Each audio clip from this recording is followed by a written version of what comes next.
Thank you very much, everyone. Our country is in the midst of a great national trial, unlike any we have ever faced before. You all see it. You see it probably better than most. We're at war with a deadly virus. Success in this fight will require the full, absolute measure of our collective strength, love, and devotion. Very important. Each of us has the power, through our own choices and actions, to save American lives and rescue the most vulnerable among us. That's why we really have to do what we all know is right. Every citizen is being called upon to make sacrifices. Every business is being asked to fulfill its patriotic duty. Every community is making fundamental changes to how we live, work, and interact each and every day. And I wouldn't be surprised to see this going on long into the future when this virus is gone and defeated. Some of the things we're doing now will be very good practice for the future, including for not getting the flu, which is very devastating also. So some of what we're learning now will live on into the future. I really believe that. Shaking hands or not shaking hands, washing hands all the time, staying a little apart. 15 days ago, we published our nationwide guidelines to slow the spread of the virus. On Sunday, I announced that this campaign will be extended until April 30th. In a few moments, Dr. Birx will explain the data that formed the basis for our decision to extend the guidelines, and Dr. Fauci will explain why it's absolutely critical for the American people to follow the guidelines for the next 30 days.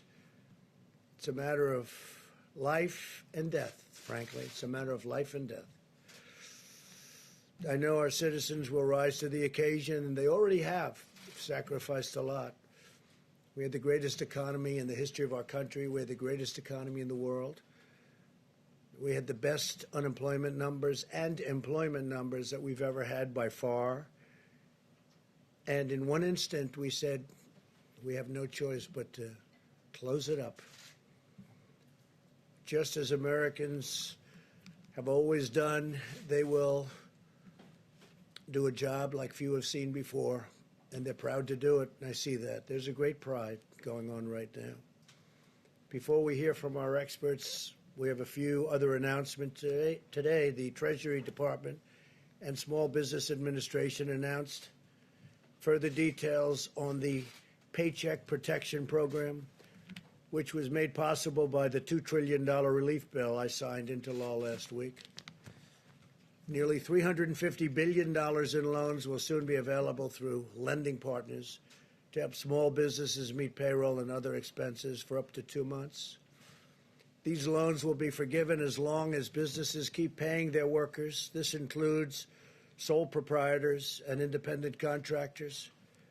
Applications will be accepted starting this Friday, April 3rd. So on Friday, April 3rd, that's when it begins. Earlier today, I spoke with leading internet and phone providers who are doing a tremendous job of keeping our internet and lines of communication flowing under very strongly increased strain. The business is more than anybody has seen before because everyone's inside. They're all making calls.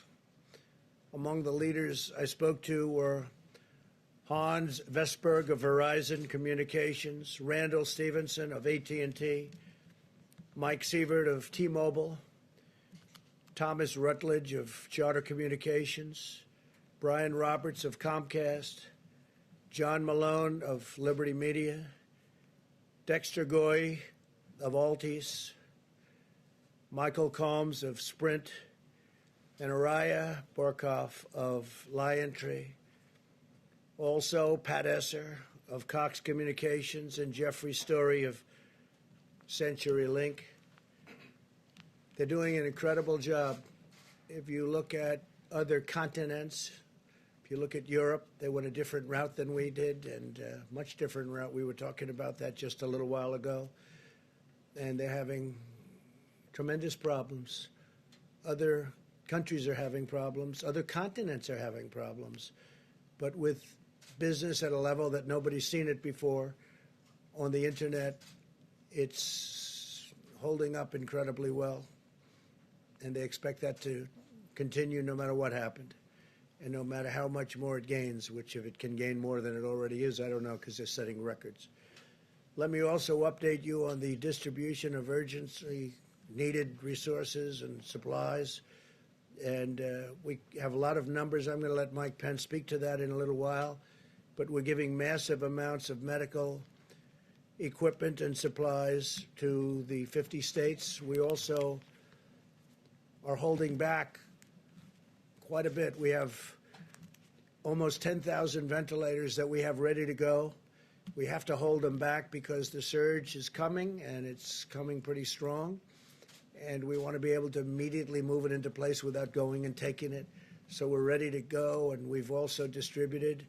I just spoke with Governor of Michigan, had a great conversation, and we sent a large number of ventilators to Michigan. We're sending them to Louisiana. We sent additional ventilators to New York, additional ventilators to New Jersey. And I will say in New York, FEMA is supplying 250 ambulances and 500 EMTs to help respond to the increasing caseload. That's a lot of ambulances. In California, the Army Corps of Engineers is developing 8 facilities to expand hospital capacity up to 50,000 beds, 50,000. And had a great conversation last night with Gavin Newsom. He's doing a really good job. We're in constant communications. The USNS Mercy hospital ship is now operational. It's in Los Angeles and receiving patients. And in New York, as you know, the Comfort, everybody watched that. It's in place and will be in a very short while receiving large numbers of patients, over 1,000 rooms and 12 operating rooms.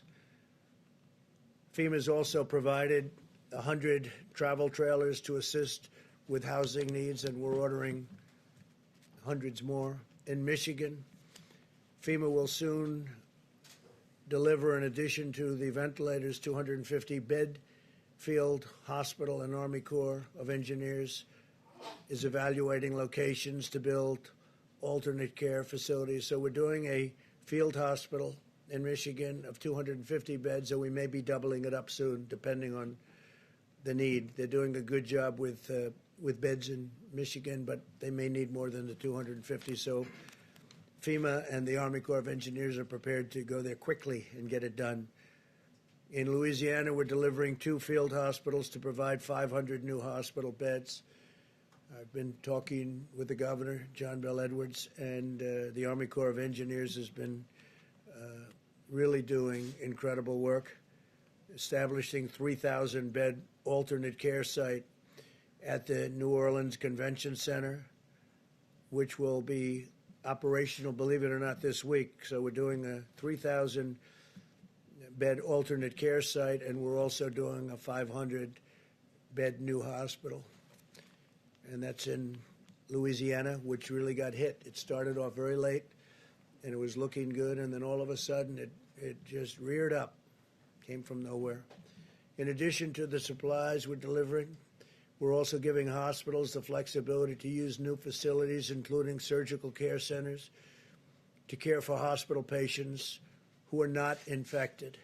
For example, I know that many expectant mothers are understandably concerned about exposing their newborn babies to the virus, and they should be. With our action yesterday, hospitals now have the authority to create special areas for mothers to deliver their babies in a very safe and healthy environment, totally separate. Over the past 2 months, the U.S. State Department has organized one of the largest and most complex international evacuation operations in American history. Mike Pompeo has been working round the clock, along with Ambassador O'Brien. Since January 29th, we have successfully repatriated over 25,000 Americans from more than 50 countries. where they were literally stuck, in some cases locked in. And I salute the incredible public servants at the Department of State as well as their counterparts at DHS and HHS who have played such an important role in doing this. You probably read about the young people in Peru and young people in Brazil, and they were absolutely stuck, and we got them out, got them. Almost everybody is out now, back home with their parents, their wives, their husbands. I want every American to be prepared for the hard days that lie ahead.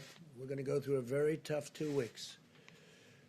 And then hopefully, as the experts are predicting, as I think a lot of us are predicting after having studied it so hard, you're going to start seeing some real light at the end of the tunnel. But this is going to be a very painful, very, very painful 2 weeks.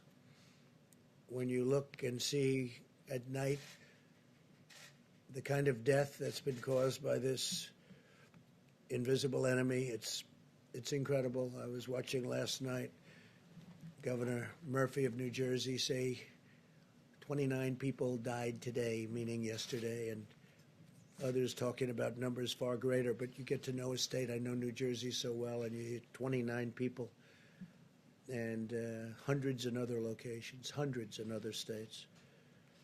And this is going to be a rough 2-week period.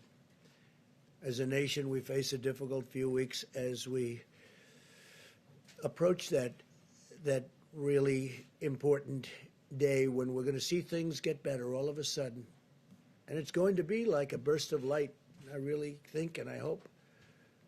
Our strength will be tested and our endurance will be tried.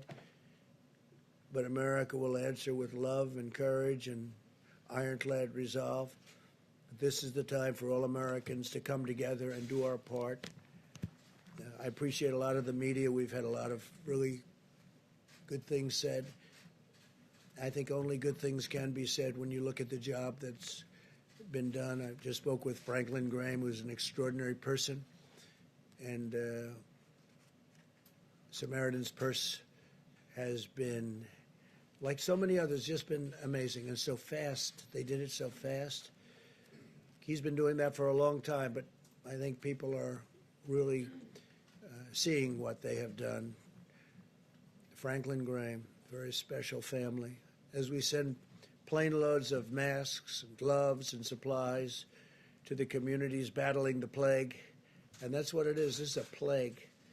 We also send our prayers. We pray for the doctors and the nurses, for the paramedics and the truck drivers and the police officers and the sanitation workers, and above all, the people fighting for their lives in New York and all across our land. I watched as doctors and nurses went into a certain hospital in Elmhurst this morning. I know Elmhurst, Queens. I grew up right next to it. I know the hospital very well. Been seeing it all my life, my young life.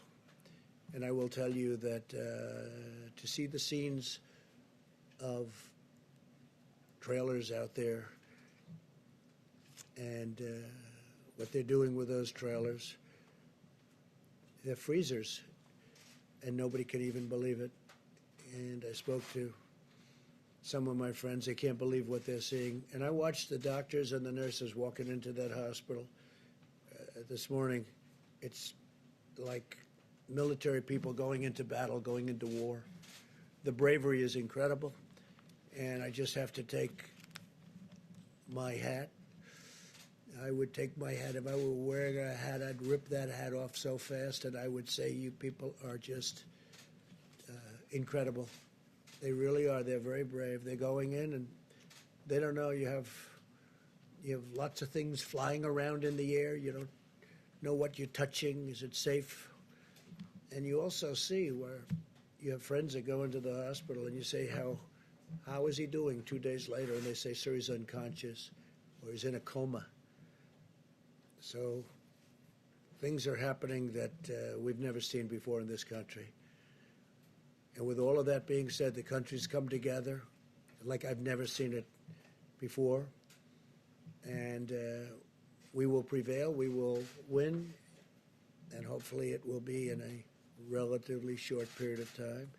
With that, I'd like to ask Dr. Birx to come up and show you some of the latest, just the data that has been, I think, brilliantly put together. And right after that, I'm going to ask Dr. Fauci to speak. And Mike Pence is going to give you some of the recent events that have taken place and some of the statistics that we have that I think will be very interesting here. Thank you very much. Please, Dr. Thank you, Mr. President. If I can have the first slide, please. So always, and that's what this slide is labeled, is goals of community mitigation, really highlighting that this begins in the middle and the end with community. It is community and the community of the American people that are going to have to do the things for the next 30 days to make a difference. I think you know from that large blue mountain that you can see behind me, and I just want to thank the 5 or 6 international and domestic modelers from Harvard, from Columbia, from Northeastern, from Imperial, who helped us tremendously. It was their models that created the ability to see what these mitigations could do, how steeply they could depress the curve from that giant blue mountain down to that more stippled area. In their estimates, they had between 1.5 million and 2.2 million people in the United States succumbing to this virus without mitigation. Yet through their detailed studies and showing us what social distancing would do, what would happen if people stayed home, what would happen if people were careful every day to wash their hands and worry about touching their faces, that what an extraordinary thing this could be if every American followed these. And it takes us to that stippled mountain that's much lower, a hill actually, down to 100 to 200,000 deaths, which is still way too much. Next slide, please. Simultaneously, there was a modeler out of the University of Washington that modeled from cases up, utilizing the experience around the globe to really understand how this information that we have from Italy and Spain and South Korea and China could really help us give insight into the hospital needs, the ventilator needs, and really the number of people who potentially could succumb to this illness. It is this model that we are looking at now that provides us the most detail of the time course that is possible. But this model assumes full mitigation. It's informed every morning or every night by the reality on the ground coming in from New York, New Jersey, and around the United States, and is modeled and informed every morning so that it is adjusted so it is up to date every day. This is the model of the predicted fatalities and mortality in the United States. And as the President said, it's very much focused on the next 2 weeks and the stark reality of what this virus will do as it moves through communities. Next slide, please.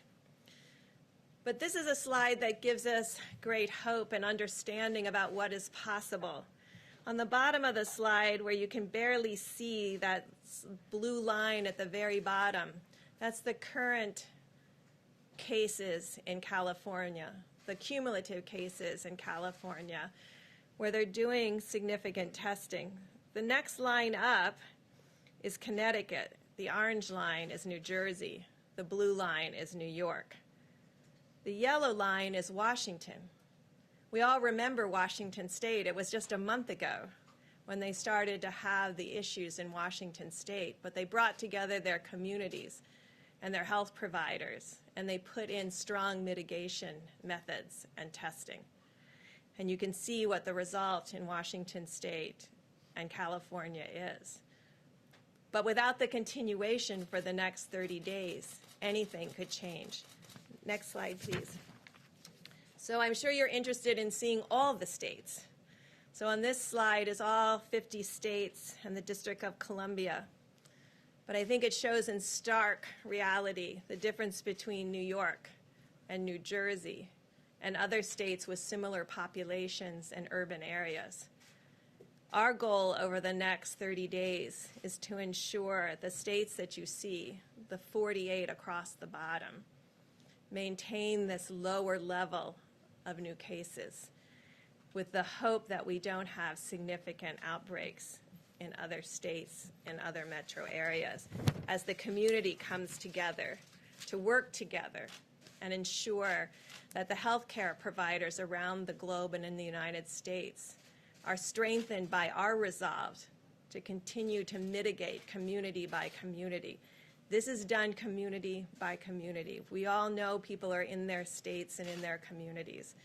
And we're very dependent on each person in the United States doing the same thing, following the presidential guidelines to a T. I know it's a lot to ask because you've done it for 15 days. So if you can show the next slide, please.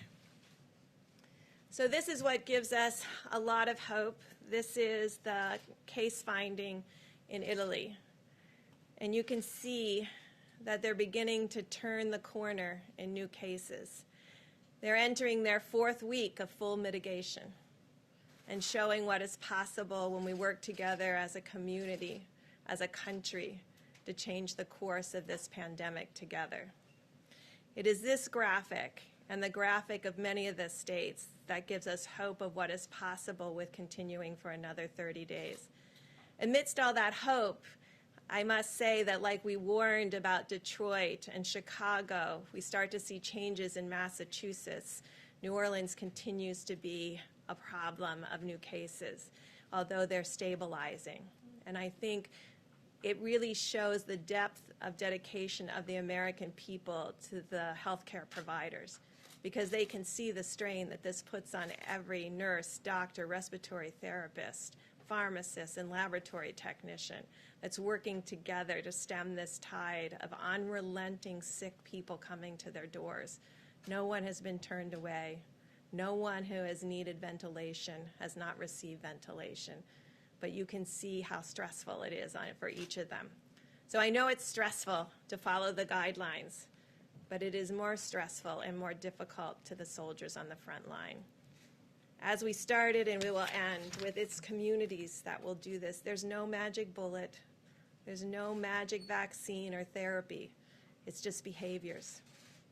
Each of our behaviors translating into something that changes the course of this viral pandemic over the next 30 days. Thank you. Thank you, Deborah. Thank you very much, Dr. Birx. Mr. President, Mr. Vice President. So what Dr. Birx has really said very simply is that there are really two dynamic forces that are opposing each other here. As I've mentioned several times in our briefings, the virus, if left to its own devices, will do that dark curve that Dr. Birx showed you. The other dynamic force is what we are doing, what we're trying to do, and what we will do in the form of mitigation. Now, these are very revealing bits of data, because you saw what happened in Italy, where you make the turn around the curve and you go. That doesn't happen all at once. It's a stepwise fashion. And if I explain the steps, which I will, you'll see why we are really convinced that mitigation is going to be doing the trick for us. Because what you have is you have an increase in new cases at a certain rate. When the increase in new cases begin to level off, the secondary effect is less hospitalizations, the next effect is less intensive care, and the next effect is less deaths. The deaths and the intensive care and the hospitalization always lag behind that early indication that there are less new cases per day, the way we saw in Italy, and the way we're likely seeing, I don't want to jump the gun on it, we're seeing little inklings of this right now in New York. So what we're going to see, and that's we got to brace ourselves, in the next several days to a week or so, we're going to continue to see things go up. We cannot be discouraged by that because the mitigation is actually working and will work. The slide that Dr. Birx showed, where you saw New York and New Jersey and then the cluster of other areas, our goal, which I believe we can accomplish, is to get the hotspot places, the New Yorks, the New Jersey, and help them to get around that curve. But as importantly, to prevent those clusters of areas that have not yet gone to that spike, to prevent them from getting that spike. And the answer to that is mitigation. Now, the 15 days that we had of mitigation clearly have had an effect, although it's tough to quantitate it because of those two opposing forces. But the reason why we feel so strongly about the necessity of the additional 30 days is that now is the time, whenever you're having an effect, not to take your foot off the accelerator and on the brake, but to just press it down on the accelerator. And that's what I hope and I know that we can do over the next 30 days. And as I said the other day and on one of the interviews, we are a very strong and resilient nation. If you look at our history, we've been through some terrible ordeals. This is tough. People are suffering. People are dying. It's inconvenient from a societal standpoint, from an economic standpoint, to go through this. But this is going to be the answer to our problems. So let's all pull together and make sure, as we look forward to the next 30 days, we do it with all the intensity and force that we can. Thank you.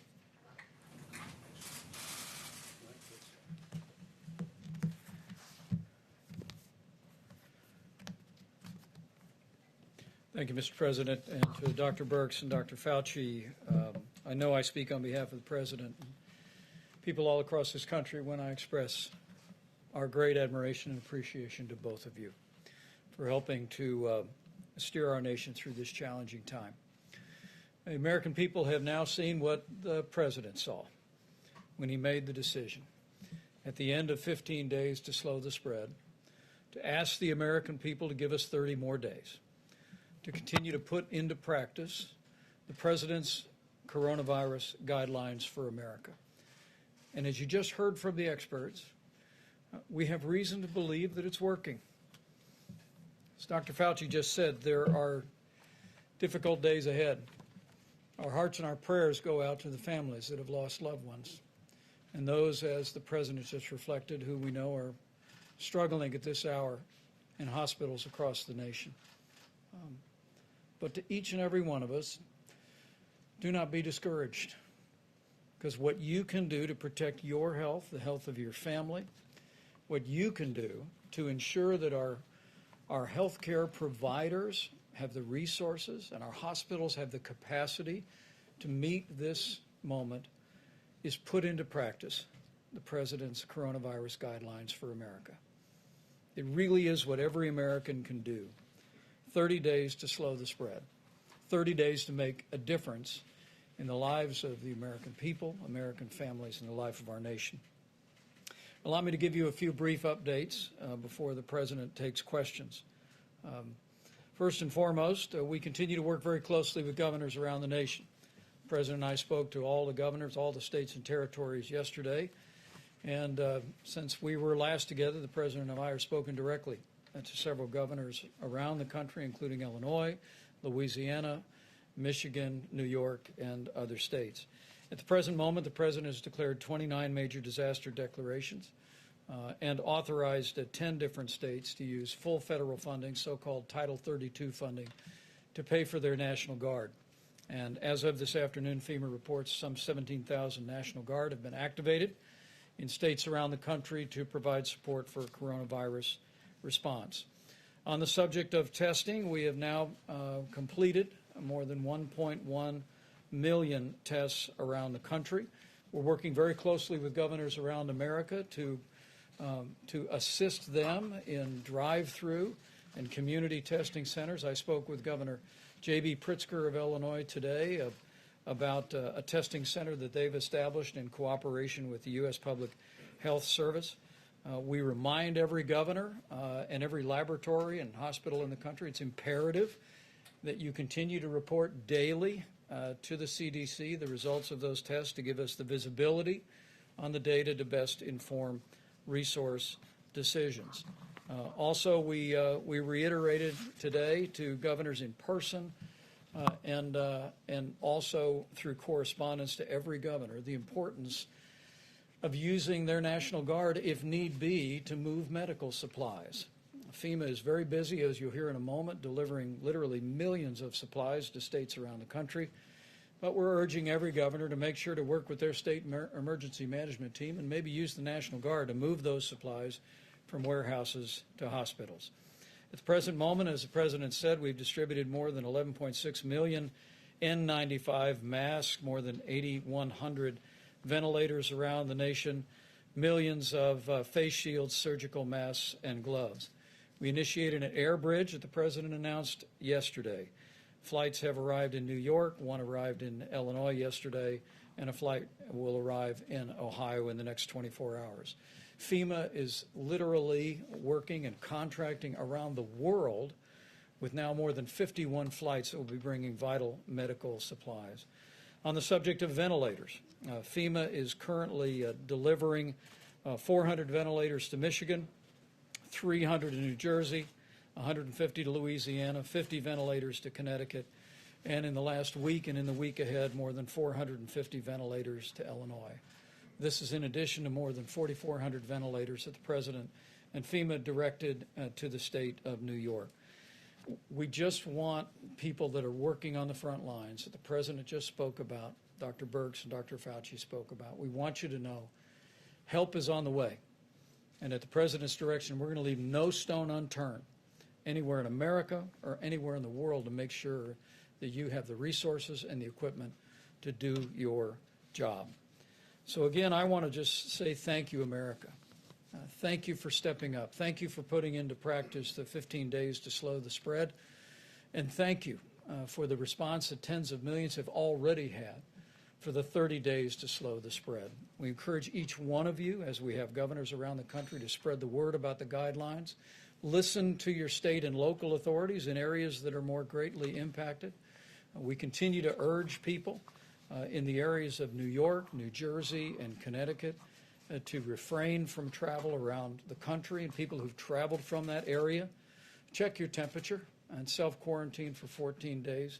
You can see from that chart the unique challenges people in the greater New York City area are facing with the coronavirus, and we want to do all that we can to protect your health, focus resources on the community, and prevent unnecessary spread. Lastly, as the President highlighted yesterday, businesses around America are stepping up as never before. Tomorrow, I'll travel with Secretary Sonny Perdue to Gordonsville, Virginia, to the Walmart Distribution Center, just so the American people can see firsthand how the food supply is continuing to roll on 18 wheels and through air freight all over America. And we thank again the grocery store operators around America and everybody that's working out on the highways and byways every day to keep that food supply rolling and rolling strong. And to the American people, though, we just want to assure you that we're going to continue to work our hearts out to make sure our healthcare providers have everything they need, that anyone struggling with coronavirus has the support and healthcare they need. I'm absolutely confident. Seeing the way our governors are responding, seeing this team the President has assembled in the White House Coronavirus Task Force, confident of the prayers of the American people that we'll get through this, but it will take all of us doing our part, and we'll get through it together. Just to be clear, what is the projected death toll? Should people be reasonably good at following these mitigation measures? Well, if they're reasonably good, I guess we could say that I'd like to have maybe Dr. Fauci or Deb come up and say, I mean, I have numbers, but I'd rather have them say the numbers if you don't mind. It's a big question.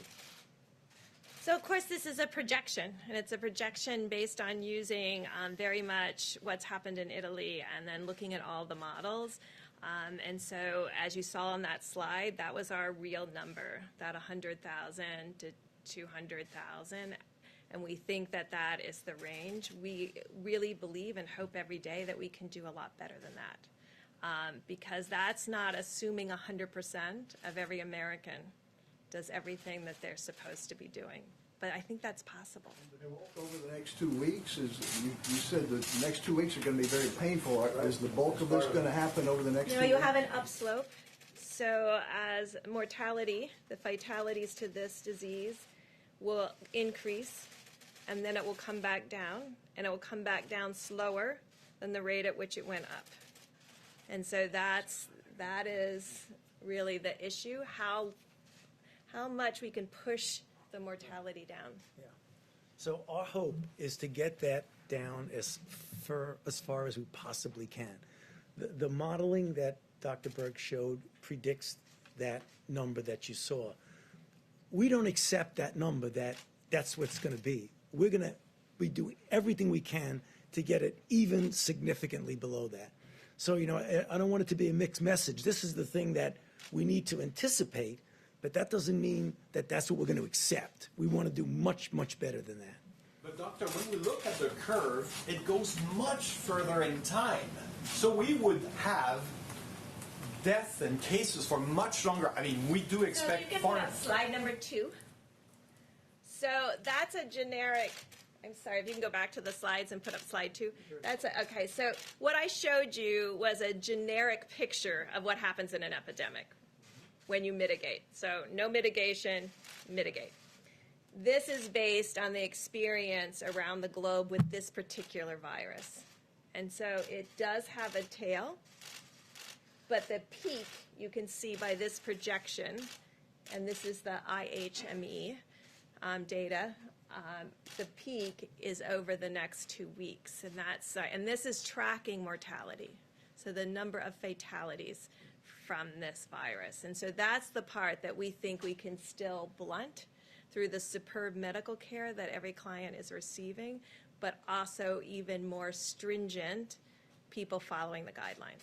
I can't see the small characters, but are we seeing death until June? I can't really. This is June. This is June, so we would still see problems and deaths in June. It's a projection. It's a projection, of course. So, just getting back to what I said about the stepwise thing, deaths always lag. So you will be seeing deaths at a time when, as an epidemic, we're doing really, really well because the deaths will lag. Dr. Fauci, should Americans be prepared for the likelihood that there will be 100,000 Americans who die from this virus? The answer is yes. We need, as sobering a number as that is, we should be prepared for it. Is it going to be that much? I hope not, and I think the more we push on the mitigation, the less likelihood it would be that number. But as being realistic, we need to prepare ourselves that is a possibility, that's what we will see. A very short period of time for that to happen. Right. Can the country handle that in such a short period of time, within a couple of months? 50,000 a month. It will be difficult. I mean, no one is denying the fact that we are going through a very, very difficult time right now. I mean, we're seeing what's happening in New York. That is really, really tough. And if you extrapolate that to the nation, that will be really tough. But that's what it is, Jim, and we're going to have to be prepared for that. Yeah, I think because the model that was from IHME, that's based and heavily laden by the data that has come in from New York and New Jersey and Connecticut. So, that can skew to a higher peak and more significant mortality. If all of the other states are able, and all the other metro areas are able to hold that case number down, then it's a very different picture. But you have to predict on the data you have, which is heavily skewed to New York and New Jersey. Just one extra thing. Getting back to that, that's really an important slide that Dr. Berg showed. The cluster of other cities that are not New York and not New Jersey. If we can suppress that from any kind of a spike, the numbers could be significantly lower than what we're talking about. You have some cities that are not following these Right, guidelines. and that's the reason my plea at the end of my remarks, Jim, that now is the time to put your foot on the accelerator, because that's the only thing that's going to stop those peaks. Dr. And Fauci. some of the cities are doing very well, as you see, very well at this early stage. But the number the doctor said, 100,000, the number is between 100 and 200,000, maybe even slightly more. Who does it? But we would hope that we could keep Can it we have the under. next slide or Mr. the President. slide after that? Just go, one more slide. Perfect, yeah. Thank you. Would you tell cities that aren't doing what, New York, New Jersey, Washington, the cities that have been taking charge in all of this, would you urge some of the cities that haven't been doing this, Mr. President, to get with the program? Well, I would, but if you see New York, I believe the blue is New York. New York is having a much harder time than other of the cities. Certain cities are doing, actually, if you look down here, an incredible job. They were early, they were very, very firm, and they've done an incredible job. This is New Jersey, New York. This is I mean, if you remember, California and Washington State were down here, and they had some of the earliest cases. But we're seeing places in Florida not doing what New York and New Jersey have been doing, what Washington State has been but doing. they're doing very well with comparison. Mr. President. Yes, If I could maybe direct the question to you and then to Dr. Fauci as well. You told us yesterday that you're accomplishing, or the U.S. at least is accomplishing 100,000 tests per day, but we're still hearing difficult stories from the front lines of the first responders that you praised so appropriately a little while ago, that they can't test all of the people that they need to test. Do you have any kind of projection as to when everyone who needs a test will be able to receive one? Yeah, I can only say that we're doing more than anybody in the world by far.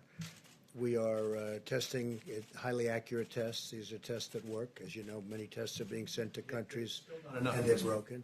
Well, we're doing, every day we get, and the word is exponential, we are getting more and more and more. And now we have the new test that you saw yesterday. That's going to be rolled out, I think, tomorrow or the next day. And that's going to take only a few minutes, literally a few minutes to see the result. And it's a highly accurate result. I mean, tests were given out not by us, by other countries, where there was a 50-50 chance that it was wrong. What kind of a test is that? These are highly accurate tests, but the new tests that are coming out are very quick, and they were just developed. Abbott Labs did the one yesterday. So we're doing more than anybody in the world by far, and they're very accurate tests, and we're getting a lot of information from those tests.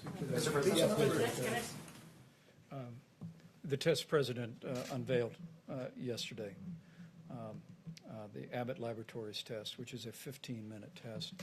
Our team is working very closely with Admiral Giroir and FEMA to make sure that those are distributed around the country. Earlier this week, Abbott Laboratories is actually going to be producing 50,000 tests a day and distributing those around America. There's already the machines in some 18,000 different locations around the country. And they've told us they have several thousand on the shelf now. And what we're doing is trying to identify the areas where we may yet have pockets, or, as Dr. Birx often says, where we want to do more immediate testing so that we can do what's called surveillance testing to identify where there may be coronavirus cases where there's been very little incident. But if I could just amplify one other point, and that is that when you look at this chart, go back 15 days. And the reality is that, and this is me speaking as a layperson, but as I've listened to our experts, I mean, New York and the greater New York City area have unique challenges. It's a city that we really believe may have had exposure to the coronavirus much earlier on than we could have known, and had its own challenges. And New York, Connecticut, New Jersey are leaning into this effort. But when we look at this chart for all the other states, including Washington State and California, it really does give evidence that, at least it begins to give evidence that the 15 days to slow the spread is working. And that, in fact, the American people are putting these things into practice in states across the country, including in New York and New Jersey, even though they've faced a greater magnitude of cases for certain circumstances that are related to international travel in those communities. But I think the national shelter in place. I know. I think the American people, what I'd suggest to you, Jim, is the American people can look at these numbers in the other 48 states, and they can see that in the last 15 days, the president's coronavirus guidelines were working. And that's precisely why President Trump is asking every American to continue to put these guidelines into practice for 30 more days. Mr. President, can I follow up on testing? Just a quick question. If I could. So right now we're at about 4,000 deaths here in the United States. You're suggesting a spike of more than 90,000 deaths over the next few weeks. Do you have a demographic breakdown of the areas that are most at risk and where most of those deaths may occur? Well, right now, and I think if you ask Chris Murray, he would say he's using the information coming out of New York and New Jersey and applying that to potentially other states having the same outcomes. I just want to say again, this yellow line, and this is all corrected for 100,000 residents. So this is normalized so we can compare apples to apples. This is still Washington State, this yellow.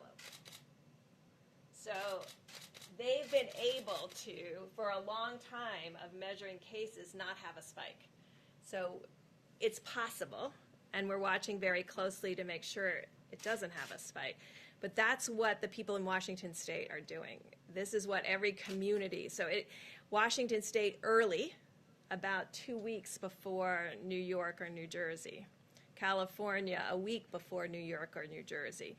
Really talked to their communities and decided to mitigate before they started seeing this number of cases. And now we know that that makes a big difference. Early, as Dr. Fauci said, if you wait till you see it, it's too late. And again, do you have a demographic breakdown, Dr. Birx, of where these deaths may occur? So there's a demographic breakdown that we've discussed before related to mortality. And it's as we're seeing in New York exactly what we saw in Italy. Very low mortality, not to say that young people under 30 or young people under 40 aren't getting ill. They are, but most of them are recovering. So the profile looks identical to Italy, with increasing mortality with age and pre-existing medical conditions. And so that is holding in the same way.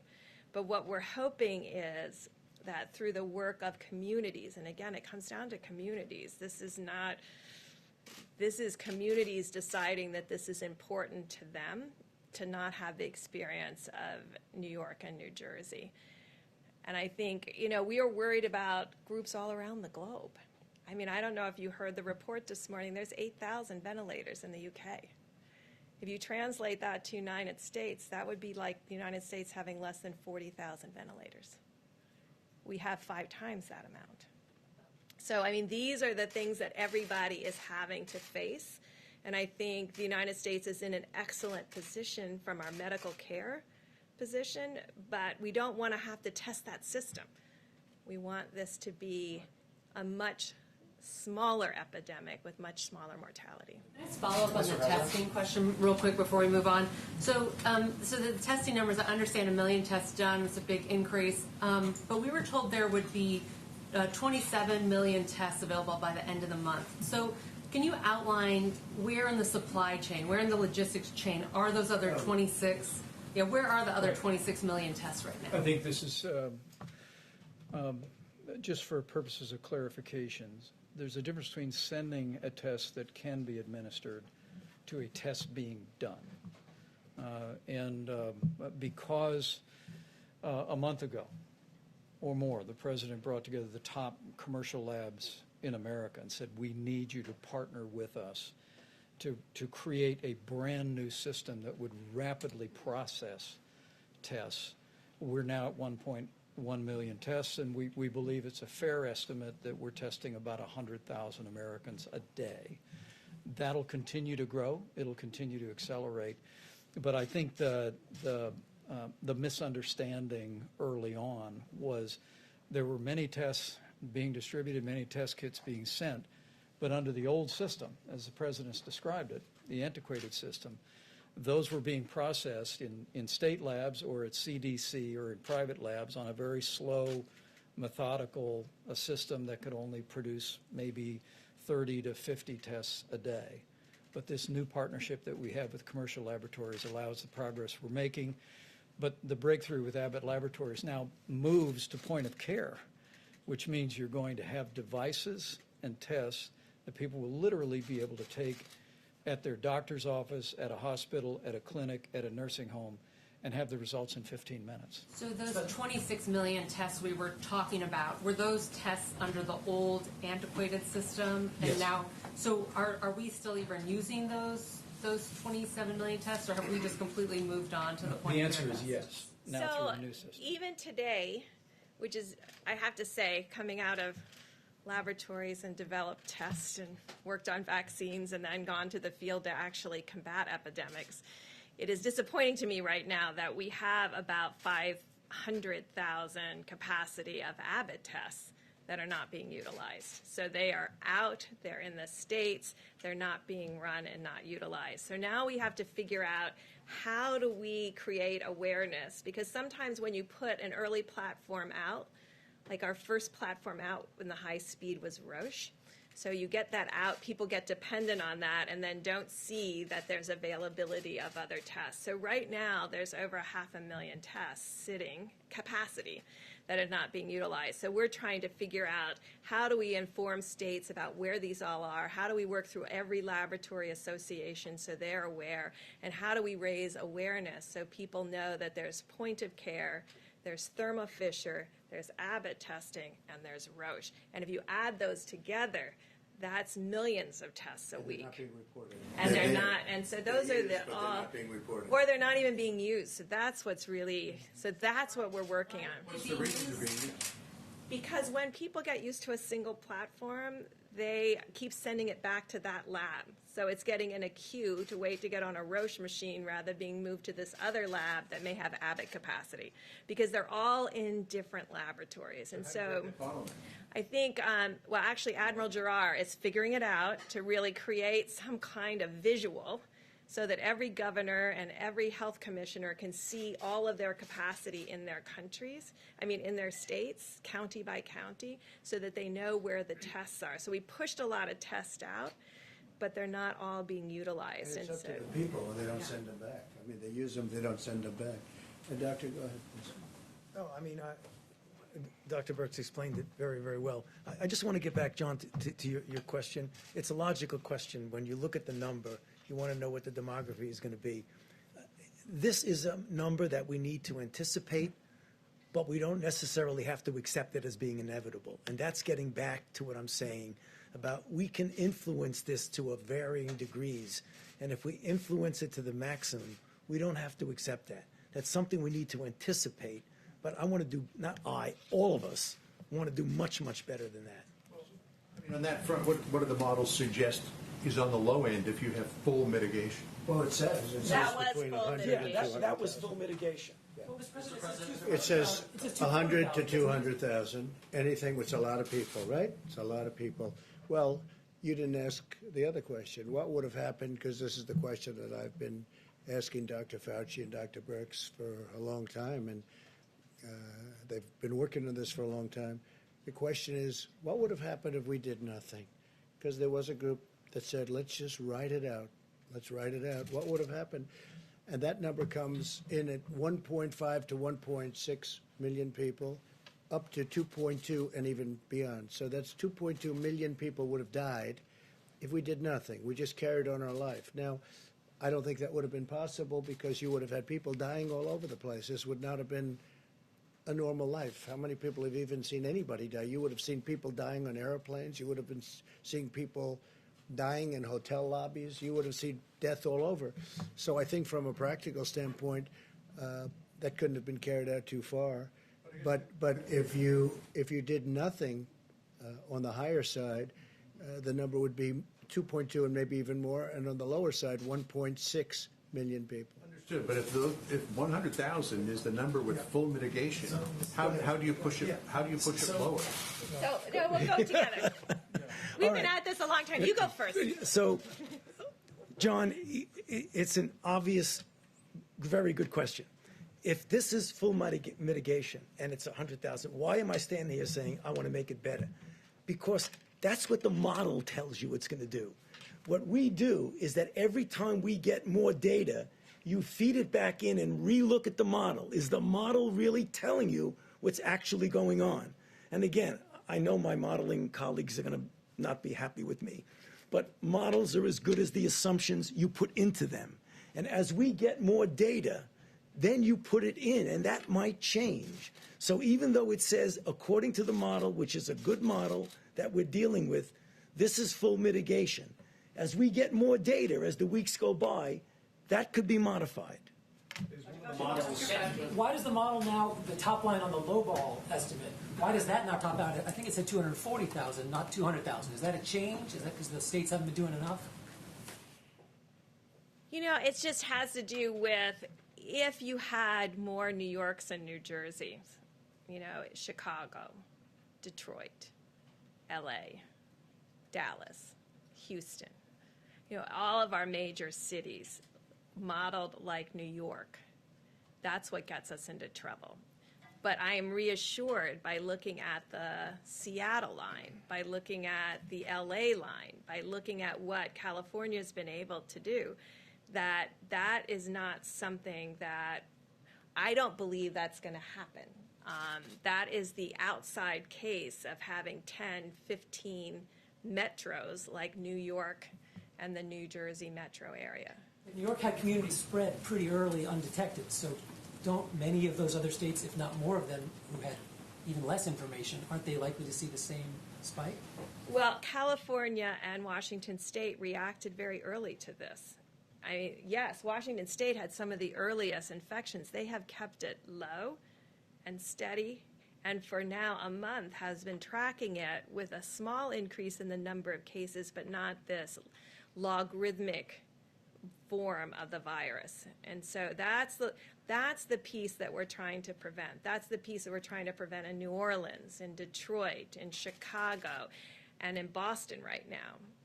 And trying to make sure that each of those cities work more like California than the New York metro area. Mr. President, I just wanted to get your thoughts on face masks. We asked you about this yesterday, and you signaled you were thinking about it. Just to end the last topic, though, I think I can say this because I spoke to Dr. Birx before and to Dr. Fauci. For whatever reason, New York got off to a very late start. And you see what happens when you get off to a late start. New Jersey got off to, and I think both governors are doing an excellent job, but they got off to a very late start. When you look at Washington State, if you remember, that all started in a very confined nursing home.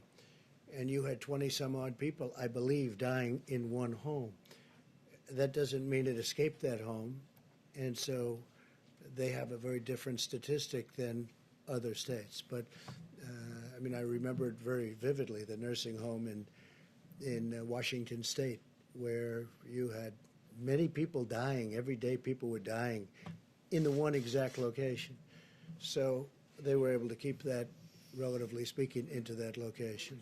But on the facial coverage. Were you surprised when you saw these projections? The numbers are sobering. They're very sobering, yeah. When you see 100,000 people, that's at a minimum number. Now, what we're looking at, and as many people as we're talking about, whatever we can do under that number and substantially under that number, we've done that through really great mitigation. We've done that through a lot of very dedicated American people. That 100,000 is, according to modeling, a very low number. In fact, when I first saw the number, and I asked this a while ago, they said it's unlikely you'll be able to attain that. I think we're doing better than that. Now, I think we have to see, but I think we're doing better than that because, as John said, that would be, a lot of lives taking place over a relatively short period of time. But think of what would have happened if we didn't do anything. I've had many friends, business people with great, actually, common sense. They said, why don't we write it out? A lot of people have said, a lot of people have thought about it. Write it out. Don't do anything. Just write it out and think of it as the flu. But it's not the flu. It's vicious. When you send a friend to the hospital and you call up to find out how is he doing, it happened to me, where goes to the hospital, he says goodbye, he's sort of a tough guy, a little older, a little heavier than he'd like to be, frankly. And you call up the next day, how's he doing? And he's in a coma? This is not the flu. So we would have seen things had we done nothing. But for a long while, a lot of people were asking that question, I think, right? I was asking it also. A lot of people were saying, well, let's just write it out. This is not to be written out, because then you would have been looking at potentially 2.2 million people or more. 2.2 million people in a relatively short period of time. If you remember, they were looking at that concept. It's a concept, I guess, it's a concept. If you don't mind death, a lot of death. But they were looking at that in the UK, remember? They were very much looking at it. And all of a a sudden they went hard the other way because they started seeing things that weren't good. So they were, they put themselves in a little bit of a problem. Now Boris tested positive, and I hope he's going to be fine. But in the UK, they were looking at that, and they have a name for it, but we won't even go by the name. But it would have been very catastrophic, I think, if that would have happened. But that was something that everybody was talking about, Steve. Like, just don't do anything. Don't do anything. Forget about everything. Just write it out. They use the expression, write it out. We would have had, at a minimum, 1.5, 1.6, but you would have had perhaps more than 2.2 million people dying in a very short period of time. And that would have been a number that the likes of which we've never seen.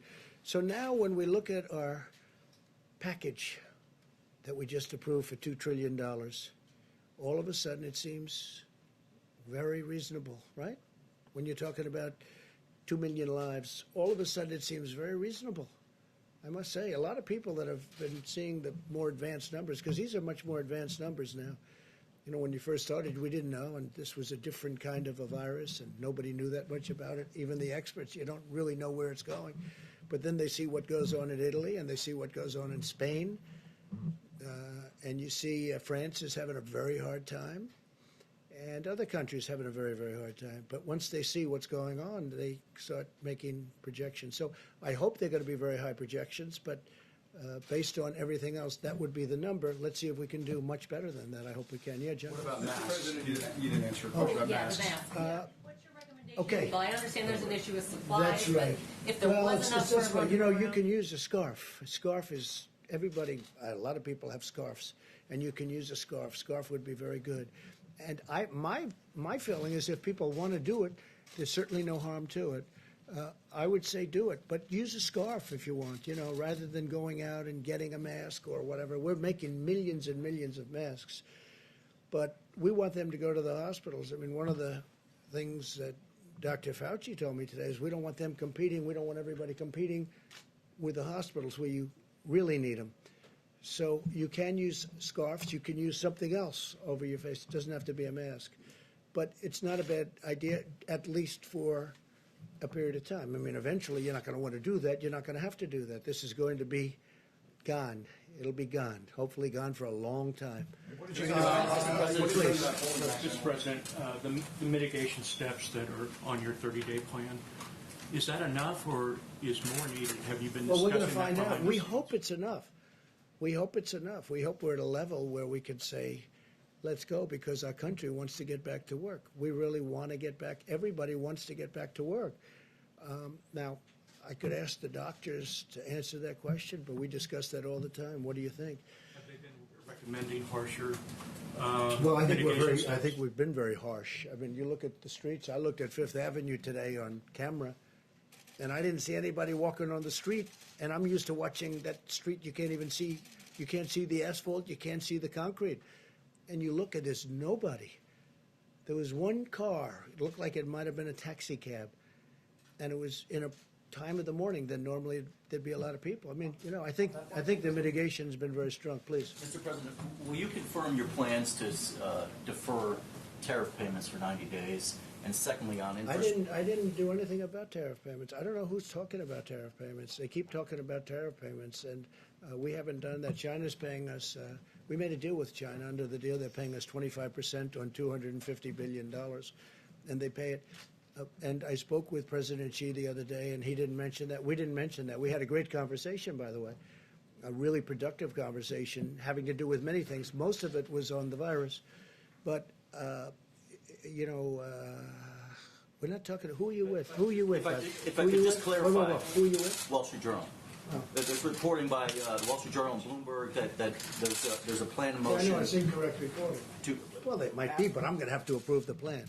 The one thing I will tell you, I approve everything, and they haven't presented it to me. So therefore, it's false reporting. So therefore, don't do the story. If we're going to do something, I'd be glad to let you know. There's nothing wrong with doing it, but we'll let you know. Yeah, please, a couple of facts, then we'll get back to you. Go ahead. Thank you, sir. Philip Whiteman with Real Clear Politics. I wanted to ask you about individual states issuing stay-at-home orders. What do you think, for instance, in Florida, Ron DeSantis has resisted urges to issue one of those, but he said moments ago that if you and the rest of the task force recommended one, that would weigh on him heavily. What sort of circumstances need to be in place for you to make that call and say this is something you should consider? Different kind of a state. Also, great governor, knows exactly what he's doing, has a very strong view on it. And we have spoken to Ron. Mike, do you want to just tell him a little bit about that? Well, let me echo our appreciation for Governor DeSantis' leadership in Florida. He's been taking decisive steps from early on and working closely with our team at the federal level. But let me be very clear on this. The recommendation of our health experts was to take the 15 days to slow the spread and have the president extend that to 30 days for every American. Now, that being said, we recognize that when you're dealing with a health crisis in the country, it is locally executed by healthcare workers, but it's state managed. And so we continue to flow information to state governors. We continue to hear about the data that they're analyzing and consult with them. But at the president's direction, the White House Coronavirus Task Force will continue to take the posture that we will defer to state and local health authorities on any measures that they deem appropriate. But for the next 30 days, this is what we believe every American in every state should be doing at a minimum to slow the spread. So unless we see something obviously wrong, we're going to let the governors do it. Now, if it's obviously wrong, I mean, people can make things, they can make a decision that we think is so far out that it's wrong, we will stop that. But in the case of Governor DeSantis, you know, there's two thoughts to it, and two very good thoughts to it. And he's been doing a great job in every respect, so we'll see what happens. But we only would exercise if we thought somebody was very obvious. So go ahead, your turn. Thanks. I had a question in a minute for the Vice President about the National Strategic Stockpile, but while you're at the podium, I wanted to ask about your call with President Putin a couple days ago.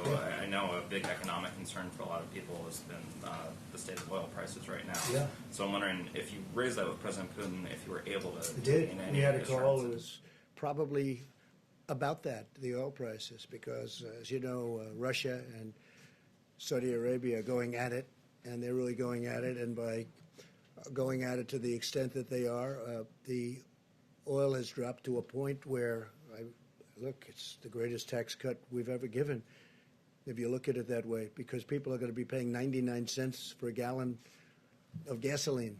It's incredible in a lot of ways. It's going to help the airlines, but at the same time, it's hurtful to one of our biggest industries. That's the oil industry. It's really, it's not even feasible what's going on.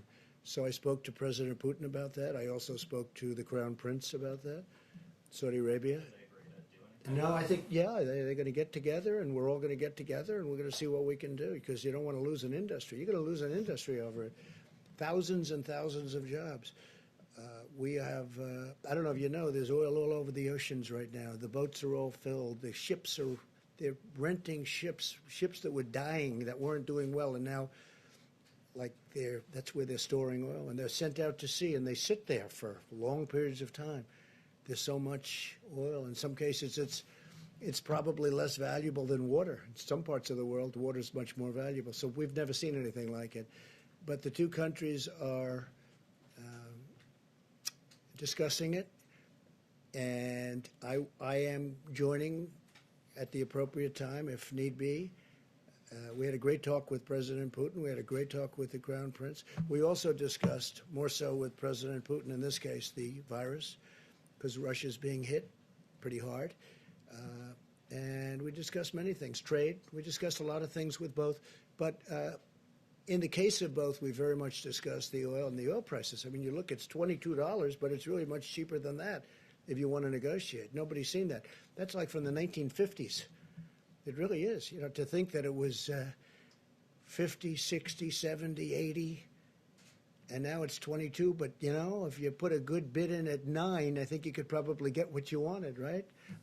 John, please. Mr. President, you tweeted earlier today that now would be a good time to start looking toward if there is a light at the end of the tunnel, and work on an infrastructure bill. Yeah. Again, you suggested it should be $2 trillion, which is twice what the last one was, or the proposal at least. Are you anticipating that, like after the economic crisis of 2008, 2009, America will need to have so-called shovel-ready jobs ready to go to get people back to work? Well, the problem with that one is they had maybe shovel-ready jobs, maybe not, but they never used it for the purpose of infrastructure. So far, nobody's been able to find any money that was spent on infrastructure. I want to use it for infrastructure. And one of the reasons I'm suggesting it, John, is we're paying zero interest. The United States is paying almost zero interest rate. The Federal Reserve lowered the rate, the Fed rate, and that and a combination of the fact that everybody wants to be in the United States. You know, we have a dollar that's very strong, and I know that sounds good, but it does make it hard to manufacture and sell outside because other currencies are falling and our currency is very strong. It's very, very strong. Proportionately, it's through the roof. So we have a strong dollar. People want to invest in the United States, especially nowadays where they're looking at safety. They have all of the problems, plus the virus at 151 countries. They all want to come into the United States. And so we have a zero interest rate, essentially. And I said, wouldn't this be a great time to borrow money at zero interest rate and really build our infrastructure like we can do it? So the plan was, the Republicans had a plan of about 750. I would say they were at 7.5. You had the Democrats were a little less than $1 trillion. The Republicans were a little bit less than that. And I'm suggesting $2 trillion. We redo our roads, our highways, our bridges. We fix up our tunnels, which are many of them in bad shape, like coming into New York, as you know, really bad shape. And we really do a job on our infrastructure. And that doesn't mean we're going to do the Green New Deal, because I won't do it. I won't approve it. We're not going to do the Green New Deal and spend 40% of the money on things that people just have fun with. How would you pay for it, sir? We're going to borrow the money at 0% interest. So our interest payments would be almost zero, and we can borrow long term. People want to be in the United States. They want to be invested in the United States. Go ahead, Jim. I wanted to get back to the virus. You were saying at the beginning of the press conference that you're looking at holding back 10,000 ventilators.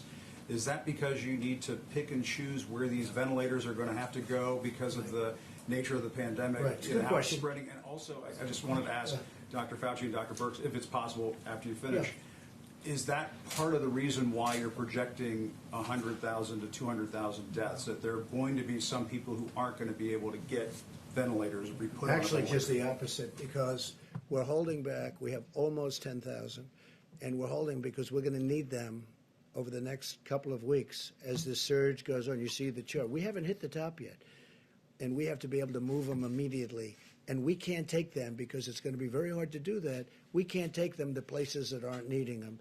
Plus, we have requests for ventilators in hospitals and in states and cities that don't need them, in our opinion. They don't need them. They won't need them at the top.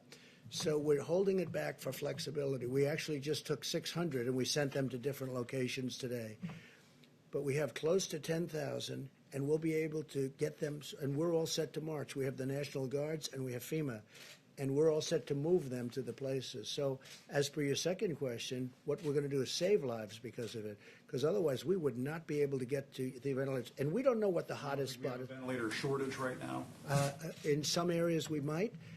But we've done a great job with ventilators, and we're having them made unbelievable. We have now 11 companies making ventilators.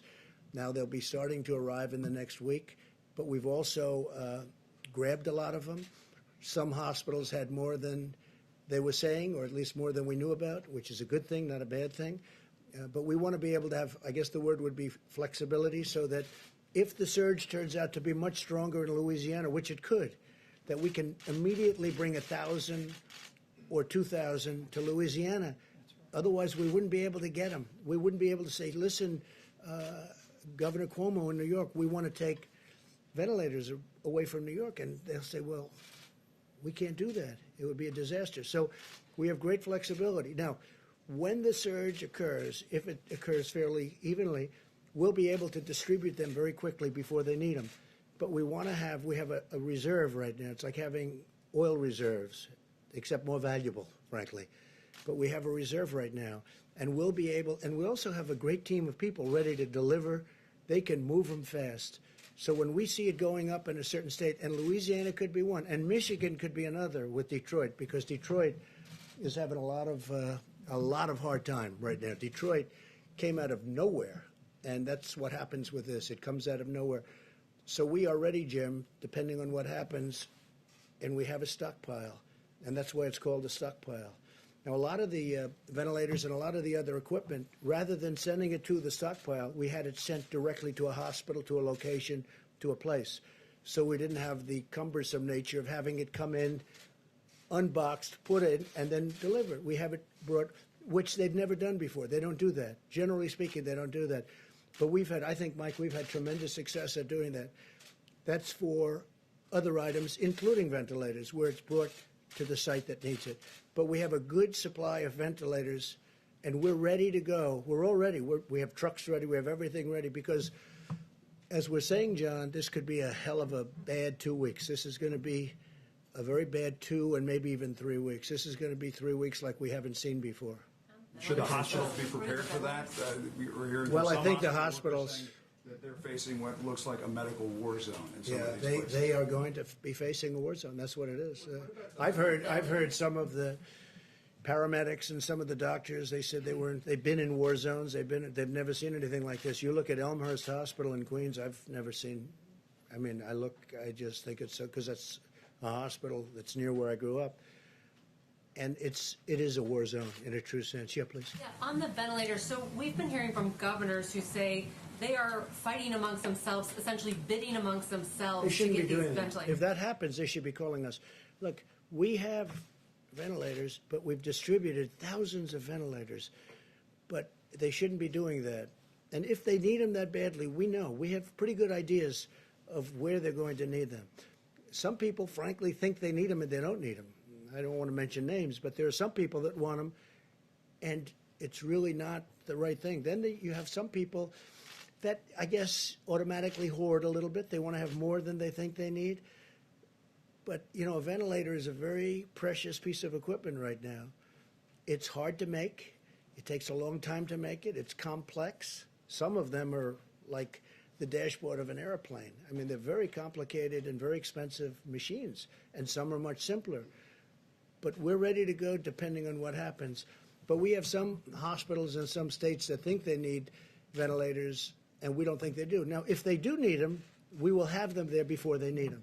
We'll be able to move very quickly. So you're confident What that about the hydroxychloroquine? Is there any early data on these trials? Nothing that I've heard. I mean, that's the first question I make every morning. I tell you, I call up, you know, we have 1,100 in New York right now, and we have other locations where where people are taking them. Now, the good news is it's only 3 days, and you know it's like a 7 or 8 day treatment. The good news is we haven't heard anything bad. In other words, there have been no catastrophic events. But we haven't, it's a little bit too soon to talk about it. It would be a total game changer, John, if that happened. If that happened, it would be a game changer. And we include that, and I think in all cases, the Z-Pack, you know what the Z-Pack is. So we're going to see what happens with the hydroxychloroquine. Just 1 second, Steve. Are there other antiviral drugs that have some promise of working soon? We're looking at a lot of them. Some show promise. I think maybe the doctor might want to speak about the vaccines because a lot of Johnson & Johnson is advanced, very advanced. We'll see what happens. The one thing with the vaccine is it doesn't help this group because this group, you need to test the vaccine. The one thing with the drug you just mentioned, right, is that's been out. It's a malaria drug and also an arthritis drug, so it's been out there for a long time. Very powerful drug, but it's been out there for a long time. So it's tested in the sense that you know it doesn't kill you. But you may want to discuss the vaccines for a second, Dr. Thank you, Mr. President. But just for a second before the vaccine, in answer to your question, Steve, there are a number of candidates. The drugs that are now being looked at in various ways, either compassionate use, clinical trials, are generally drugs that already exist for other things. There's a whole menu of drugs and interventions that are now going into clinical trials that are not approved for anything yet. I mean, for example, things like immune serum, convalescent plasma, or hyperimmune globulin, or monoclonal antibodies, a variety of other things. Right now, there's a lot of activity going on behind the scenes in the design of the kinds of clinical trials that will give us an answer. Because you need an answer, because if it doesn't work, you want to get it off the table and go to the next one. So there are a lot of things. Vaccine. How long does that normally take? Weeks, months? Yeah, no, it takes at least months, at least. So, I mean, that's the reason why you're seeing a lot of activity with drugs that already exist for other purposes, because they're already there. But the drugs that you want to show in a good randomized clinical trial, at very best, are going to take months. Just one word on the vaccine. You know, exactly like we said, we hope that as we get into the summer, if in fact there are cases out there, when you're in a phase 2 or phase 3 trial, or 2B, as we call it, that we might get an early efficacy signal. And an efficacy signal means that even though you haven't definitively proven that a vaccine works, you get enough information that if it were an emergency, you might be able to have an emergency use authorization for it. That sounds good. And I have to say this, hydroxychloroquine and azithromycin, which is, you know, you take it with it, maybe, if you want, for the infection. I think some medical workers are doing that, using it maybe, or getting it prescribed perhaps as for another use. But the word is that some are and some aren't. I mean, I think it's not a bad idea to do it, but that's up to the doctors. But there is a theory going around that in our country and some other countries, people are taking that work in the hospitals, that work with the patients, because there is some evidence. And again, it's going to have to be proven. It's very early. You know, we're rushing this stuff through. This was supposed to take a long time to be approved, and I prevailed upon the FDA to get it approved immediately on the basis that it was already in the market for a lot of years for another use. Malaria, mostly, and arthritis, but mostly malaria. So we'll see what happens, but there is a theory out there that for the medical worker, doctor, it may work. It may work. And if you take it, it's, you know, it's been out there for a long time. Please, go ahead. I just wanted to go back to Jim's question about the national stockpile. The governor of Connecticut today, About which? The national strategic stockpile. Governor of Connecticut today said that he was disturbed to learn that the stockpile is now empty. That's his words. And he said, Well, it's not empty. Let me explain something. What we do, and I thought I said it accurately, I certainly meant to, rather than having it brought into the stockpile, where appropriate, other than certain things like we have quite a few of the ventilators, which is not a lot when you look at the whole country, actually. It sounds like a lot, almost 10,000. But we're trying to have supply sent directly to the states because we save a big state. We don't want medical supplies coming in to warehouses all over the place, and then we take them from there and bring them to another warehouse. So we're having it brought from ideally from the manufacturer directly to the hospital or the state where it's going. So we're trying to keep it that way as much as possible. Now, in some cases, we are having it brought. Remember this, we also took over a virtually empty, and I say it again, just like we had no ammunition in the military, and we had virtually no ammunition, well, we had very little in medical supplies, too, in our stockpile. So for the most part, we're trying very hard to have it delivered to the site where they need it. Yeah, please, go ahead. President, here in the United States, domestically, we can practice social distancing, but some of our sailors, specifically on the USS Theodore Roosevelt, they're not able to. They're in confined spaces. What are your thoughts on that? Should they be offloaded? And then, sir, are you concerned? I'm going to let the military make that decision. Yes, sir, but are you concerned about U.S. military readiness during this pandemic? For instance, what would happen if, as reported, China was to increase patrols in the South China Sea? What would your response be? We're going to see all about that. Don't worry about our military. You know, you saw the military put up a hospital in 3.5 days with 2,900 beds, with a lot of beds. Nobody's ever seen anything like it. And by the way, that wasn't the only one. It wasn't just at Javits Center. It was at other locations. And now it's Louisiana, and now it's New Jersey, and now it's other places. One thing that I think is indisputable is when I watch the Army Corps of Engineers and FEMA working with them, but when I watch the Army Corps of Engineers throw up these hospitals, and they're complex. I mean, these are, incredible buildings, essentially, tents and various things, but they did it in such a short period of time. And our military is ready like you haven't seen. And you know who the best guests are, the different shows are? We watch the shows at night. And I think the best guests that I've seen in a long time are the military people, and they've never done it before. I've watched General Semonite, who I deal with a lot. I say, General, you got to give us 2 new hospitals in Louisiana. Yes, sir. And the next morning, they're building them at 6 o'clock in the morning, and they're up in 3 days. I think they're the best guests you have. I guess I'm tired of the other guests, in all fairness. What kind of message do you have? Okay, Jim, go ahead. Yes, sir. This may be an uncomfortable question, but what would the models have looked like that Dr. Birx and Dr. Fauci showed us if we had started these social distancing guidelines sooner, in February or January, when China, South Korea were doing those sorts of things? Well, I'm going to let them answer that. In terms of what information we're getting from them, but if we had started these practices sooner, could these models be different right Yeah, now? I'm going to let them answer the question, but remember this, and again, I say it, and everybody says it. You know who says it better than anybody is Dr. Fauci. I had a decision to make. Maybe it was my biggest decision. China was heavily infected, and thousands of people were coming from China to the United States. And against the wishes, not even wishes, but they disagreed with the decision, I made a decision to stop China from coming in. Took a lot of heat, even from China. They weren't exactly happy. I just made a trade deal, a big one, $250 billion trade deal, and I'm shortly thereafter saying you can't come into our country. That was a big decision. That was earlier than the dates you're talking about. So that was a big decision. That was probably, and by the way, not because I did it, that was probably the biggest decision we made so far.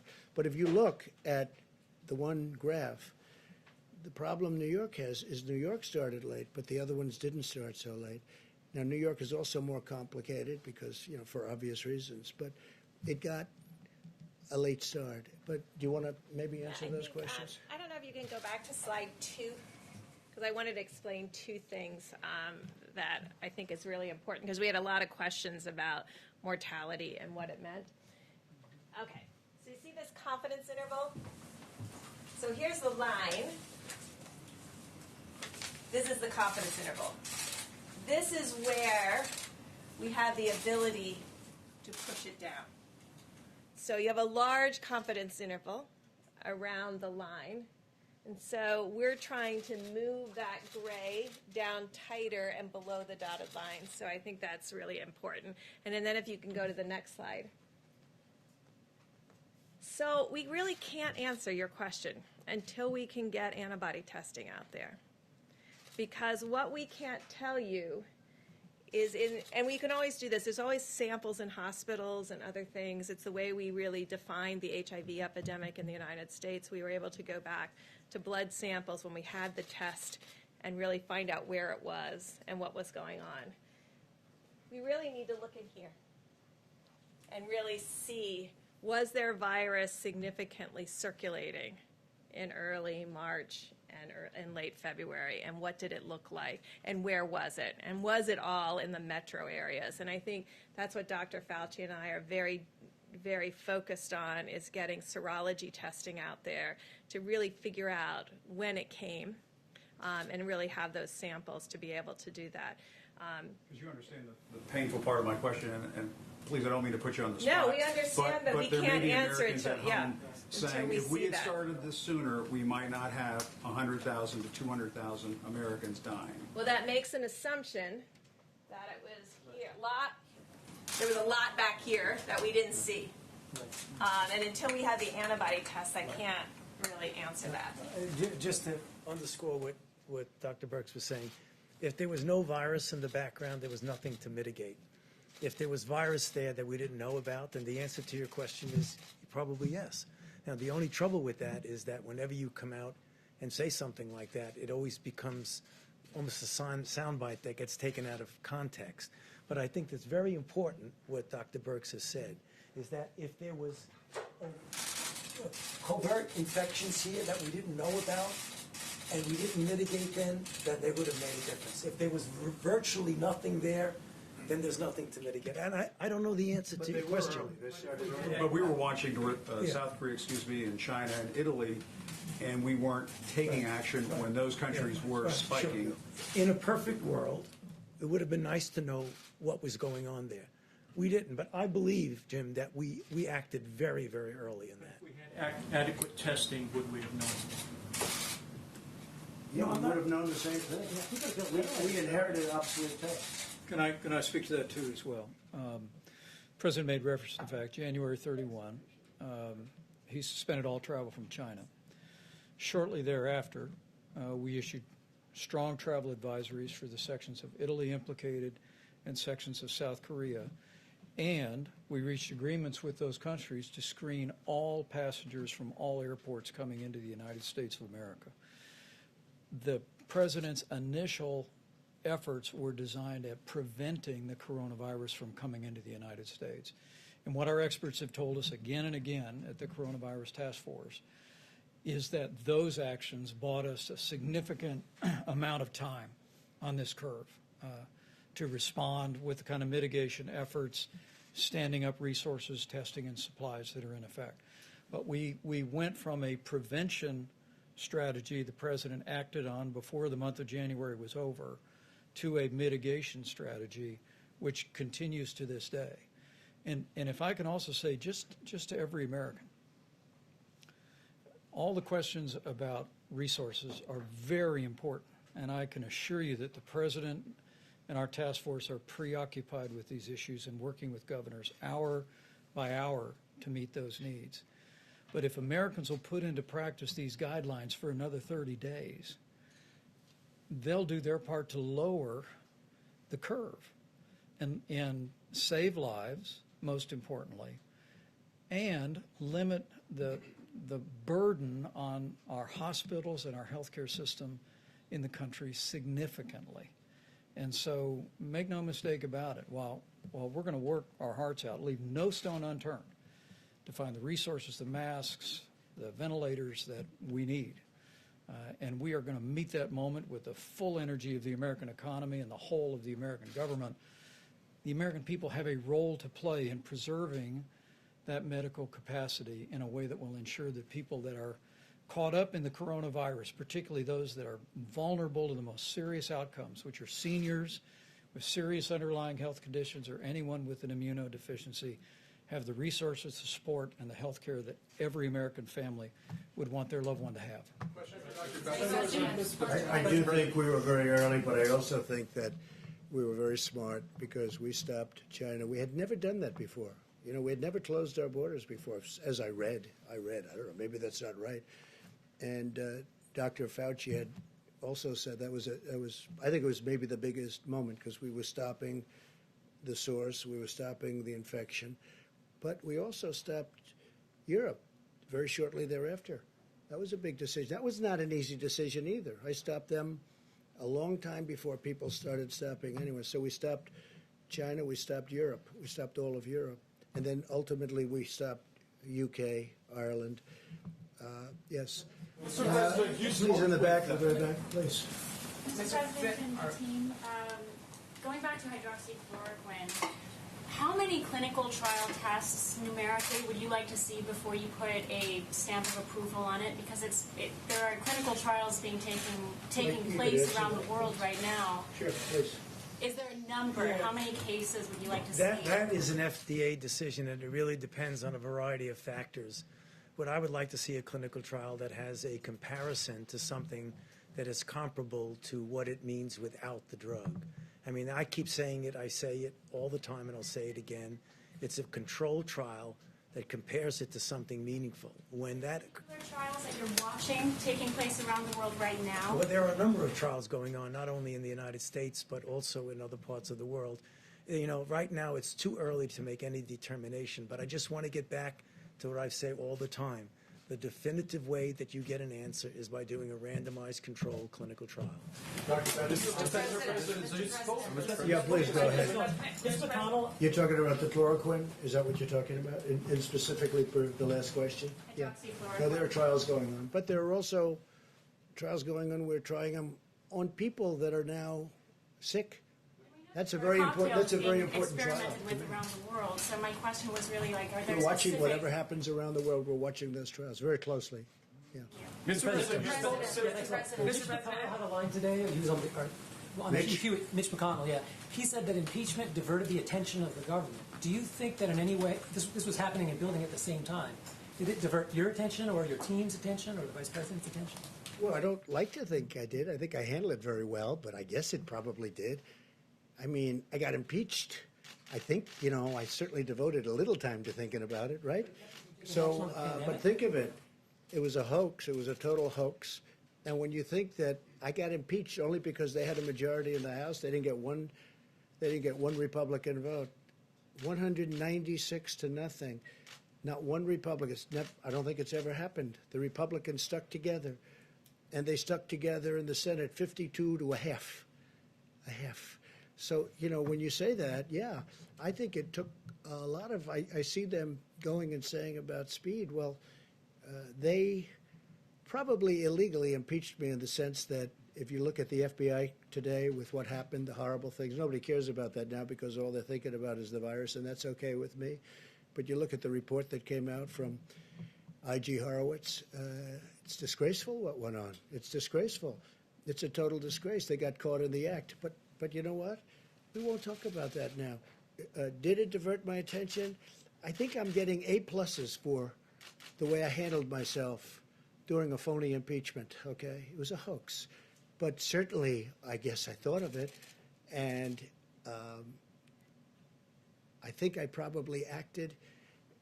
I don't think I would have done any better had I not been impeached, okay? And I think that's a great tribute to something. Maybe it's a tribute to me.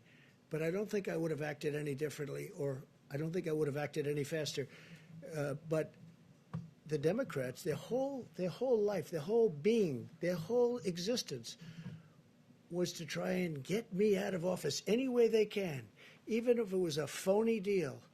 And it was a phony deal. And it turned out, and all you have to do is look today at the FBI reports. Take a look at what the FBI did. Take a look at the people. Take a look at Comey's report, 78 pages of total kill. Take a look at that. Take a look at the report on McCabe. Just read it, and you'll see how horrible it was. And you know what? I don't think this country is going to take it. You want to know the truth? Phone call you haven't had time to make? How did it take you out of the game? What guidance are you offering to Florida when it comes to the 2 Holland American cruise ships that are seeking to dock here? Yeah, well, I'll be speaking. I'm going to be speaking. In fact, he has a call in to me. We'll be speaking to the governor, and we'll be speaking to him soon. But there's a case. We have 2 ships. There are people that are sick on the ship. And we don't want to be like they're going to be ghost ships. People turn those ships away. There was a ship, as you know, in a certain part of Asia, and from port to port, nobody would take it. But in the meantime, you have people that are dying on the ship, or at least very sick, but they're dying on the ship. So I'm gonna do what's right, not only for us, but for humanity. I mean, these are 2 big ships, and they have a lot of very sick people. And I'll be speaking to the governor. Let's do just a couple of more back here. Yeah, go ahead, please. We'll get to it. Yeah, go ahead, please. Thank you very much. I was hoping you could... You ever run out of questions? It's the most unbelievable thing. You go through the room, but I have nothing else to do, so if you want to, should we keep it going, John? I think so. Can you clarify something for me, please? Andrew Cuomo today said that the system that we have where governors are trying to get ventilators, it's like being on eBay with 50 other states bidding on a ventilator plus FEMA. And then you just said tonight they shouldn't be doing that. He was complaining? Well, he said... Say it. What did he say exactly? What did he say? He said that when you have states competing for ventilators in medical care, it's like being on eBay with 50 other states bidding on a ventilator. Well, he shouldn't be complaining because we gave him a lot of ventilators.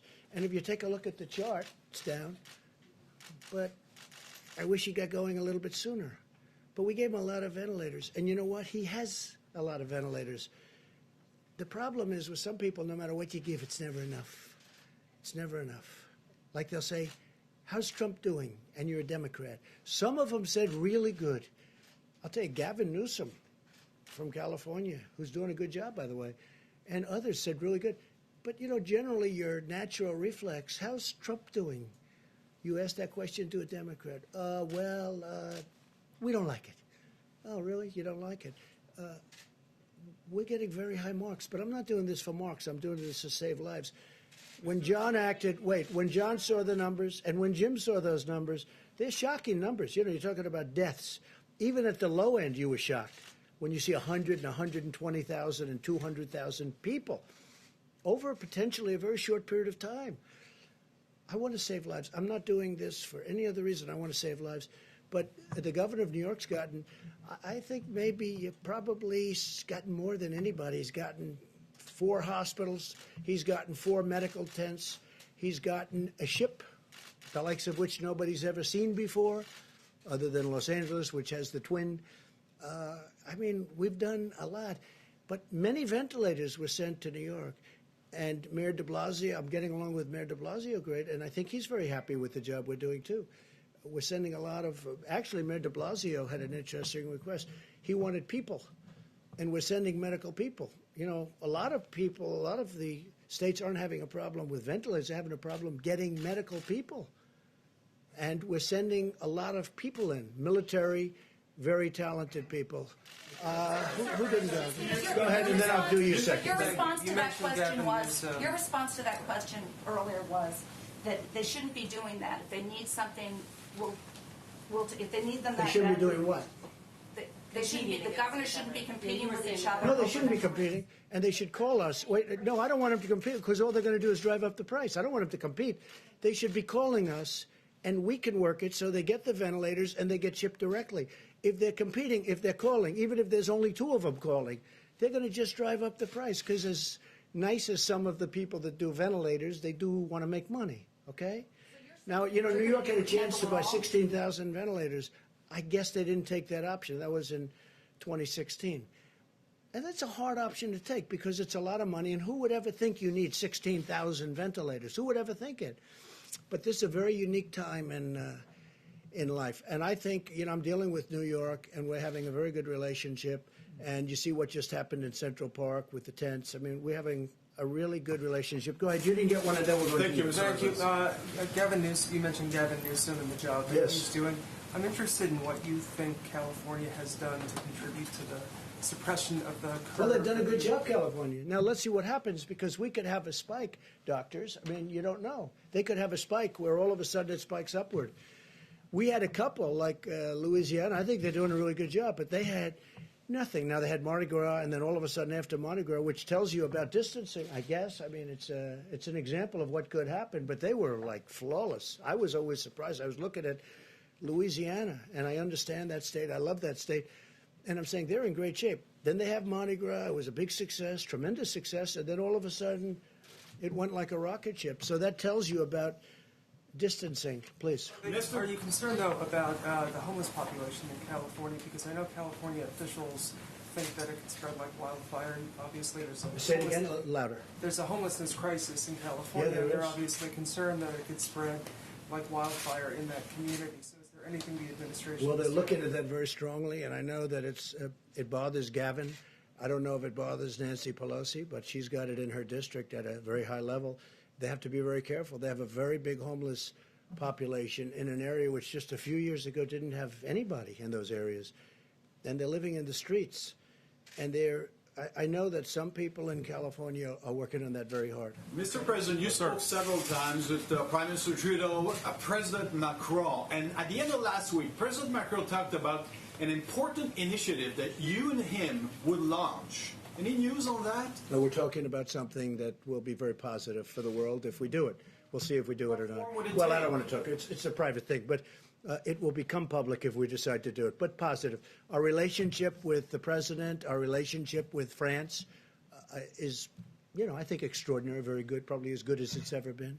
Get back to your comments about what could have happened and the actions that you took. Is there any fairness to the criticism that you may have lulled Americans into a false sense of security when you were saying things like it's going to go away? Well, it is. And that sort of thing. But Jim, it's going away. But when you were saying it's going to go away, hopefully at the end of the month, and if not, it hopefully will be soon after that. But hasn't it your is going- thinking on this evolved? Yeah, it is going away. Hasn't your thinking on this evolved? You're taking it more seriously now. I think from the beginning, my attitude was that we have to give this country. I know how bad it was. All you have to do is look at what was going on in China. It was devastation. And well, yeah, look at the numbers from China, those initial numbers coming out from China. But, you know, I read an article today which was very interesting. They say we wish President Trump would give more bad news. Give bad news. I'm not about bad news. I want to give people hope.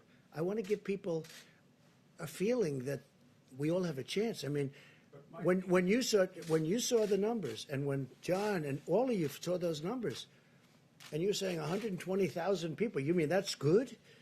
100,000 dead people within a short period of time. I want to give people a feeling of hope. I could be very negative. I could say, wait a minute, those numbers are terrible. This is going to be horrible. This is a horrible thing. Hey, Jim. Last month and said, okay, let's go to the beach. Let's go to the airport. Let's go down to Mardi Gras. Well, there were a lot Let's of go people. do There were a those lot of things. people that could have said that. We didn't say that. Fortunately, I didn't say that, and that was an alternative. We talked about it. That was always an alternative. That's what I said. Let it rip. Let it ride. Do nothing. And we could have had 2.2 million dead people, more than that, because I didn't do that. And we did catch it early, and we stopped China really early, and we stopped Europe really early because I saw what was happening. What happened is I stopped Italy because Italy was really heavily infected. We started off with certain parts of Italy, then all of Italy, then we saw Spain. Then I said, stop Europe. Let's stop Europe. We have to stop them from coming here. Europe. I love Europe. But they were having problems. I don't think anybody did a better job than that, especially when you see the 2.2 million number. And I hope we're going to be substantially under the numbers that you're looking at on the minimum side.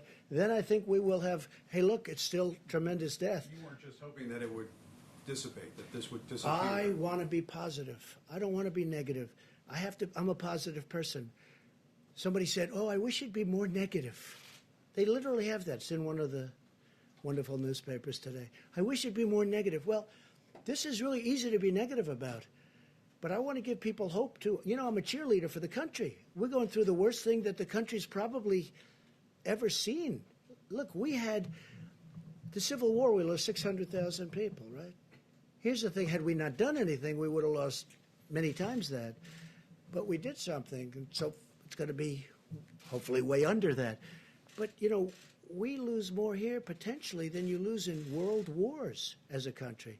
So there's nothing positive, there's nothing great about it, but I want to give people in this country hope. I think it's very important. It was going to be this severe when you were saying this was under I control. thought it could be. And I knew everything. I knew it could be horrible, and I knew it could be maybe good. Don't forget, at that time, people didn't know that much about it. Even the experts, we were talking about it. We didn't know where it was going. We saw China, but that was it. Maybe it would have stopped at China. We wish we could have killed it in China. But it didn't happen. It started spreading to Europe. It started spreading here. It started spreading all over. And I'm not blaming anybody. I'm just saying that we have an incredible thing. I think the people, our professionals, our military, our governors, our politicians, I think they've done an incredible job. I mean, with few exceptions, I think they've done an incredible job. But I don't want to be a negative person. It'd be so much easier for me to come up and say, we have bad news. We're going to lose 220,000 people, and it's going to happen over the next few weeks. And with that, I did start off by saying today, long before this question, I said, this is going to be a rough 2 or 3 weeks. This is going to be one of the roughest 2 or 3 weeks we've ever had in our country. We're going to lose thousands of people. When I see 28, 29 people from the governor of New Jersey, 29 people. When you see 173 people died in New York yesterday, or whatever the number was, I think it was more than that. When you see the kind of numbers that we're witnessing, we've never seen numbers like that. So it's easy to be negative, and then everybody can be negative. But I'm a cheerleader for our country, and I want them to do a great job. So the number can be kept, and I've always said it, I want as few a number of people to die as possible, and that's all we're working on. You don't like the question, but are you now taking I don't responsibility? mind the question. Do you I don't mind your Are you- question. are you now I think taking it's actually, responsibility for I think how it's things go not from meant to this be. point? Look, I know you well enough, so it's not meant to be a fair question, but it is a fair question. I think we've done a fantastic job. Okay, fine. I'll accept your word. Look, Jim, I think we've done a great job. We're going to see how it comes out. But when you look at minimal numbers of 120,000 people, when you look at it could have been 2.2 million people died and more if we did nothing, if we just did nothing. It would have gone up and it would have come down. As per your statement, it would have been confined. It would have been a similar time, maybe even less time. It would have been a violence like we've never seen in this country before. We had great professionals, great military, really great governors and politicians. I cannot say enough about what's going on. And as per what you said, I think we're way ahead of schedule in terms of numbers. I hope. But if we can keep it under the minimum numbers, the country has, not me, the country has done a great job. But I think I've done a really good job of mobilizing. I think Mike Pence has been fantastic. I put him in charge of the task force. We have wonderful people on the task force, Jim, wonderful people. This man was working literally. He had days where he didn't go to bed, he didn't go to sleep. He went 24 hours and then started the next day. People don't know the job he did. I didn't even know he was that good of a manager, to be honest with you, Mike, okay? And you never know that about somebody until they're tested under fire. But he saw it very early also. We both did. They saw it very early. They knew pretty soon. They probably knew sooner than anybody because that's what they study. That's what they do. Must be a depressing business, right? Must be a little bit depressing. But they've seen it all. Go ahead, Jim. Can I ask Dr. Fauci a question about a headline that's been running all day to get his perspective on it? There is a professor from MIT, Dr. Fauci, who suggests that coronavirus can be carried on droplets a distance of 27 feet. Do you buy into that? And if that might be the case, does that suggest that current social distancing guidelines may need to be extended? This could really be terribly misleading, John. What it was looking at the distance that droplets fly by speaking, by coughing, by sneezing. So if you go way back and go, achoo, and go like that, you might get 27 feet. But so when you see somebody do that, get out of the way. There are some people but that's not practical. I know people that. That is not practical, John. I'm sorry, but I was disturbed by that report because that's misleading. That means that all of a sudden the 6-foot thing doesn't work. That is a very, very robust, vigorous achoo sneeze. That's what that is. And that's not what we're talking about. You want to keep going? One more. I have one more, sir. Go ahead. Have that over. I've got a follow-up on the masks, sir, but first, you mentioned Franklin Graham earlier, Yes. talking to him. As you know, his father, Billy Graham, was a trusted spiritual advisor and friend to many presidents. A lot of your predecessors in times of national emergency reached out to pastors and other spiritual counselors. Have you done that during this national emergency? Well, I never say that, but Franklin Graham is somebody that's very special. I have many very special people, and very many special in the evangelical Christian community. You can talk rabbis. You can talk a lot of, I have tremendous support from religious leaders. And Franklin Graham, I just spoke to him today for an extended period of time. I told him what a fantastic job you're doing. And he does this. He loves doing it. He loves helping people. And he loves Jesus. That I can tell you. He loves Jesus. He's a great gentleman. Go ahead. On the masks, sir. On the masks, maybe for the doctors. The what? On the masks, is the reason why there's no CDC recommendation for the public to wear masks because they're meant to save and preserve the masks for the medical workers, or is it because the virus is not primarily transmitted through the air? So there was the CDC does have recommendations on their website about masks that came to the task force several weeks ago about if you're infected, wearing a mask to protect others. And if you're working with someone who's sick and you have to be that worker in the household, because remember, we want people in the household being taken care of, that they should wear a mask. I know your question is broader than that, and it's just being considered by the task force now about whether that recommendation that already exists relevant to wearing masks should be altered in any way. So it's still under discussion. And just about masks, you can get a mask, but you can also most people have scarves, and scarves are very good, and they can use a scarf.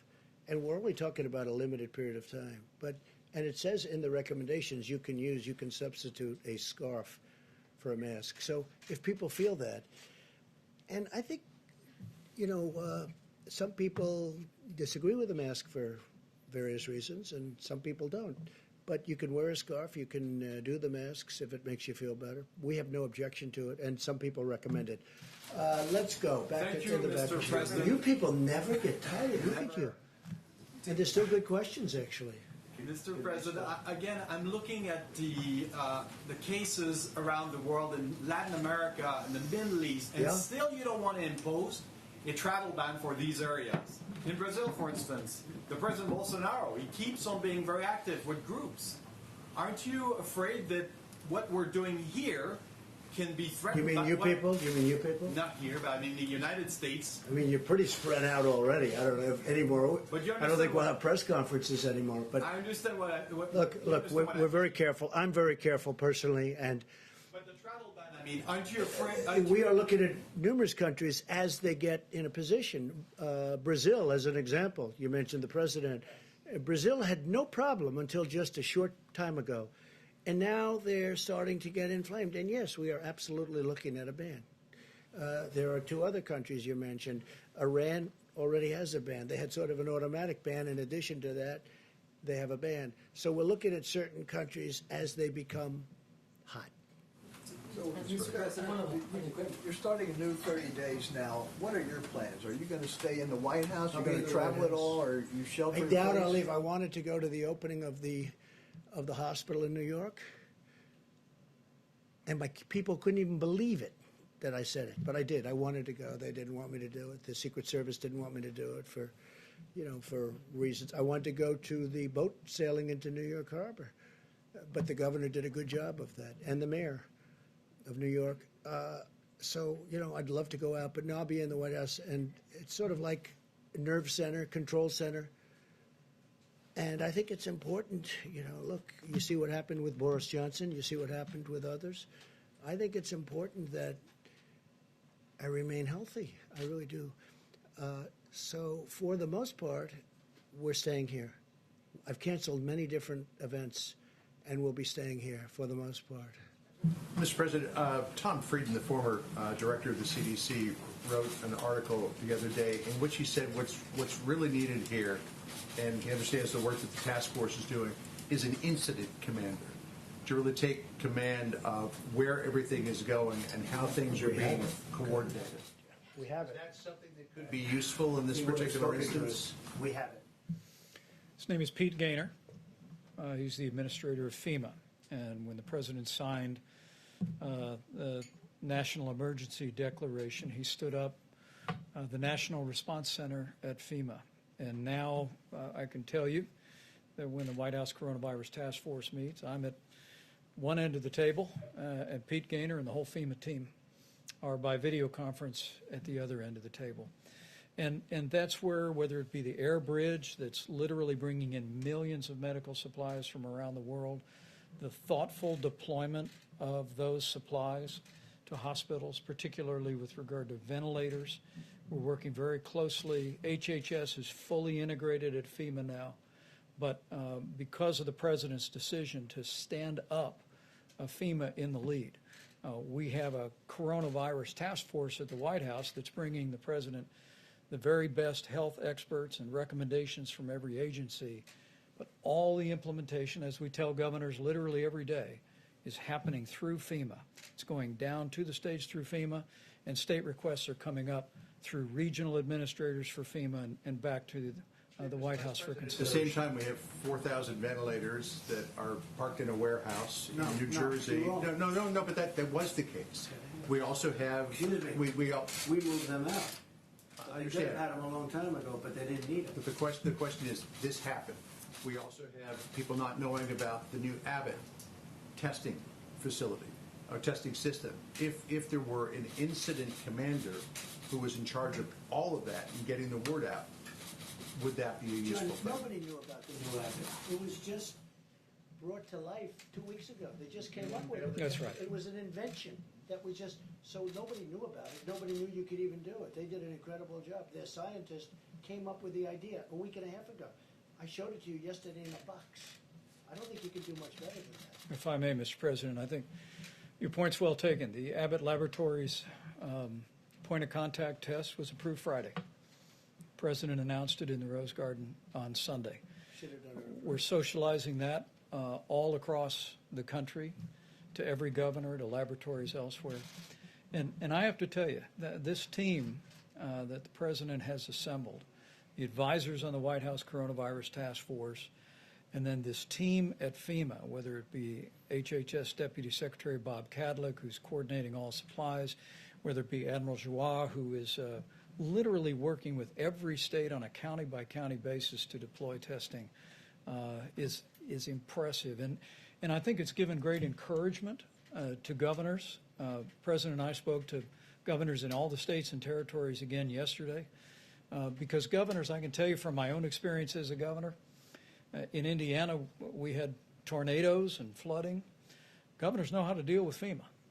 And as soon as the President stood up FEMA, declared that national emergency, what I'll call a certain amount of muscle memory kicked in states around the country. And we're really seeing a tremendous efficiency and communication, and that's how we're going to go forward. Again, the President's vision here is FEMA's vision, which is in response to a health crisis. It's locally executed, state managed, federally supported, and I have to tell you, we're seeing that whole process spinning up every day, and I hope Americans looking on are encouraged by that system. And I know they're hearing from governors around the country about the flow of resources and testing and supplies, and we'll continue to keep that, what you call an incident command, what we call the Federal Emergency Management Agency, working 24/7.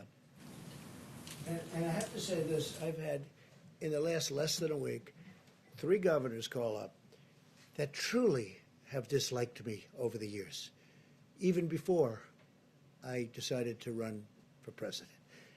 And they said, I have to tell you, you've done a great job. You and your team have done a great job. These are 3 governors, respected, very respected in 2 cases. And they said, like or not like, you and your team have done an incredible job. And I think they have. I think they've done an incredible job. Go ahead, please. Mr. President, thanks so much. My first question is on modeling. Was there any kind of White House modeling based on whether or not there would be a national lockdown or some sort of guidance to every single state that they needed to have lockdowns? So all of the modelers who presented I just want to thank them again, because they assembled from around the globe very quickly about 2 or 3 weeks ago to before we announced the first 15 days to show all the implications of closing the schools, having people stay in their homes, and that's how it was modeled. Stay in your homes, social distancing of 6 feet. So no one actually termed it a lockdown, as far as I remember. It was more about staying in your home. And I think the difference was, and these weren't in the models, and I think when you talk about could we have known something different, I think all of us, I was overseas when this happened in Africa, and I think when you looked at the China data originally and you said, oh, well, there's 80 million people or 20 million people in Wuhan and 80 million people in Hubei, and they come up with a number of 50,000, you start thinking of this more like SARS than you do this kind of global pandemic. I'll just be frank. That's when I looked at it, I was like, oh, well, this is not, if as close as those quarters are, So I think the medical community interpreted the Chinese data as that this was serious, but smaller than anyone expected, because I think probably we were missing significant amount of the data now that when we see what happened to Italy and we see what happened to Spain. And so what was modeled is not a lockdown. 2 countries did remove people from homes that were positive and put them in separate spaces. That also wasn't modeled, but it could be modeled. And so we could go back and ask the modelers about lockdown versus not lockdown, but what they modeled was people staying at home. I guess what I was asking is for best case scenario, since it says best case scenario is 100,000 people. I know you're trying to get that number even lower, but as best case scenario, every state basically having lockdown behavior, not maybe actual lockdowns, but basically everyone staying in their homes. So if that's true, why not tell every state to do that? It's everybody social distancing by 6 feet when they're outside. And that is probably absolutely the key more than anything else, is if you're never within 6 feet of any single individual, then you've controlled the virus. There are different methods to get you to that point. And I think what I've heard from our president and our vice president is they trust the American people to understand that they can be outside, take walks, be 6 feet away from anyone else, and be in their homes. And we trust them to do that without having to lock down. And then, Mr. President, a question on ventilators. I just want to add, I think the one thing nobody really knew about this virus was how contagious it was. It's so incredibly contagious, and nobody knew that. This is like, I don't know that anybody's ever seen anything like this. Normally you'd have to get close and touch, and this, a lot of things have to happen. This is just like, it's truly invisible and so contagious. And I don't think any doctor knew it at the time. I don't think anybody could have known it. People have not seen anything like this. Yeah, so a question about ventilators. You talked about the fact that you don't want to see states bidding against each other. The governor of New York, Andrew Cuomo, said that there should be a federal system where the federal government sets the price, the federal government distributes the ventilators. Why not have that kind of system? Why have this? Well, essentially we do. We've distributed thousands of ventilators, and we have now thousands of ventilators, and we're buying them at a good price, and we're actually making them by the thousands. We're making them. You saw yesterday where Ford is going to have a tremendous number. They're looking to make 100,000 ventilators. Ford has been great. General Electric Healthcare has been great. General Motors has come a long way, I have to be honest. They're working very hard. We're making thousands and thousands of ventilators. You know, at the end of this, and there will be, don't say I'm optimistic, because I don't want to, I wouldn't want to do that. But I am optimistic. I'm a very optimistic person. Let me tell you, we will have thousands of ventilators.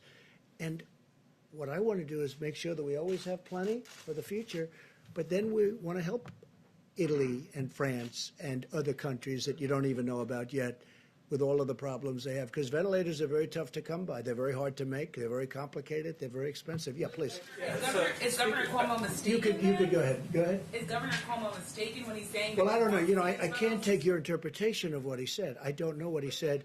I think he's been reasonably generous considering he's a Democrat, and I think he'd like to run for president. So I think he's been pretty generous under those circumstances. But he's been very generous to me. Look, I got him ships, I got him hospitals, I got him a lot of things that he never thought he had pay dirt, okay? And I've been very generous on ventilators. If you look, they had 2,000 and 4,000. They had thousands of ventilators in his warehouse, in their warehouse, waiting to be picked up. They never picked them up. So I'd have to hear it from him face to face. Do you want to, how about one more and we'll see you tomorrow. Is that okay? Don't say that I cut it short. They'll say that's right. It could be almost tomorrow. But you know what? In the meantime, I'm sure people are enjoying it. Now I will say this. It's an incredibly dark topic, an incredibly horrible topic, and it's incredibly interesting. That's why everybody is, they're going crazy. They can't get enough of it, and they want to be careful. And I guess they're studying it for themselves. They're studying if they get it. A lot of people have it. A lot of people are positive, and they hope for the best. Because when this gets the wrong person, meaning a person that qualifies, generally speaking, under the list, it is ravaging. It is horrible. Go ahead. How about you in the back? Thank you.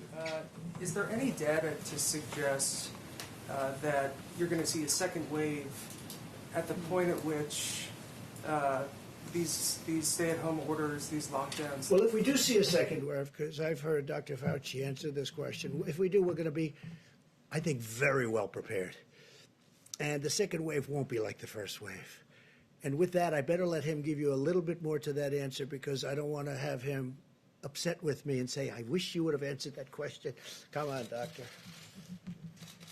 So When you talk about second wave, I think you really are talking about two different things that are a little bit different. So, for example, after the 30 days, if we get the mitigation that we hope will get us to the suppression that Dr. Birx was talking about, there's a danger if we don't continue to maintain that we have a resurgence right within the current outbreak. That's sort of a second wave, but it really is an exacerbation of the current wave. We hope that doesn't happen, and that's why we're really pushing and why I was so emphatic about making sure we abide by those mitigation strategies.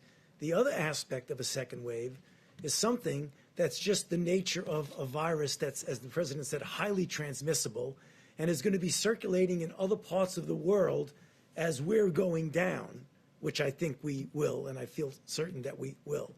Then we have to worry about the next season. And as was just mentioned, that's when you use the experience that you have, the interventions that you've developed, and hopefully a vaccine that you'll be able to deploy as quickly as you possibly can. That's that second wave that really is more seasonal than an exacerbation of something that you pull back on.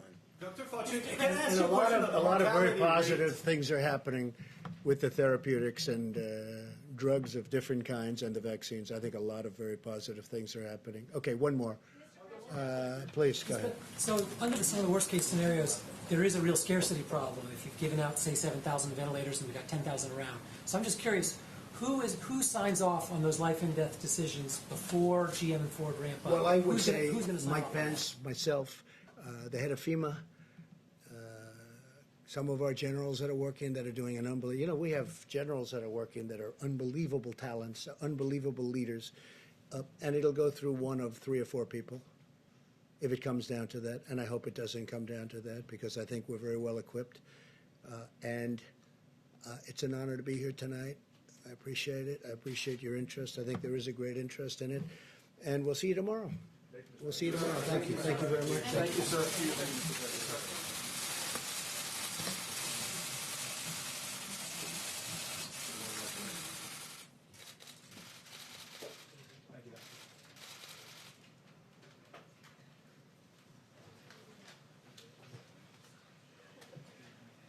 Outstanding, everyone. Get the blood.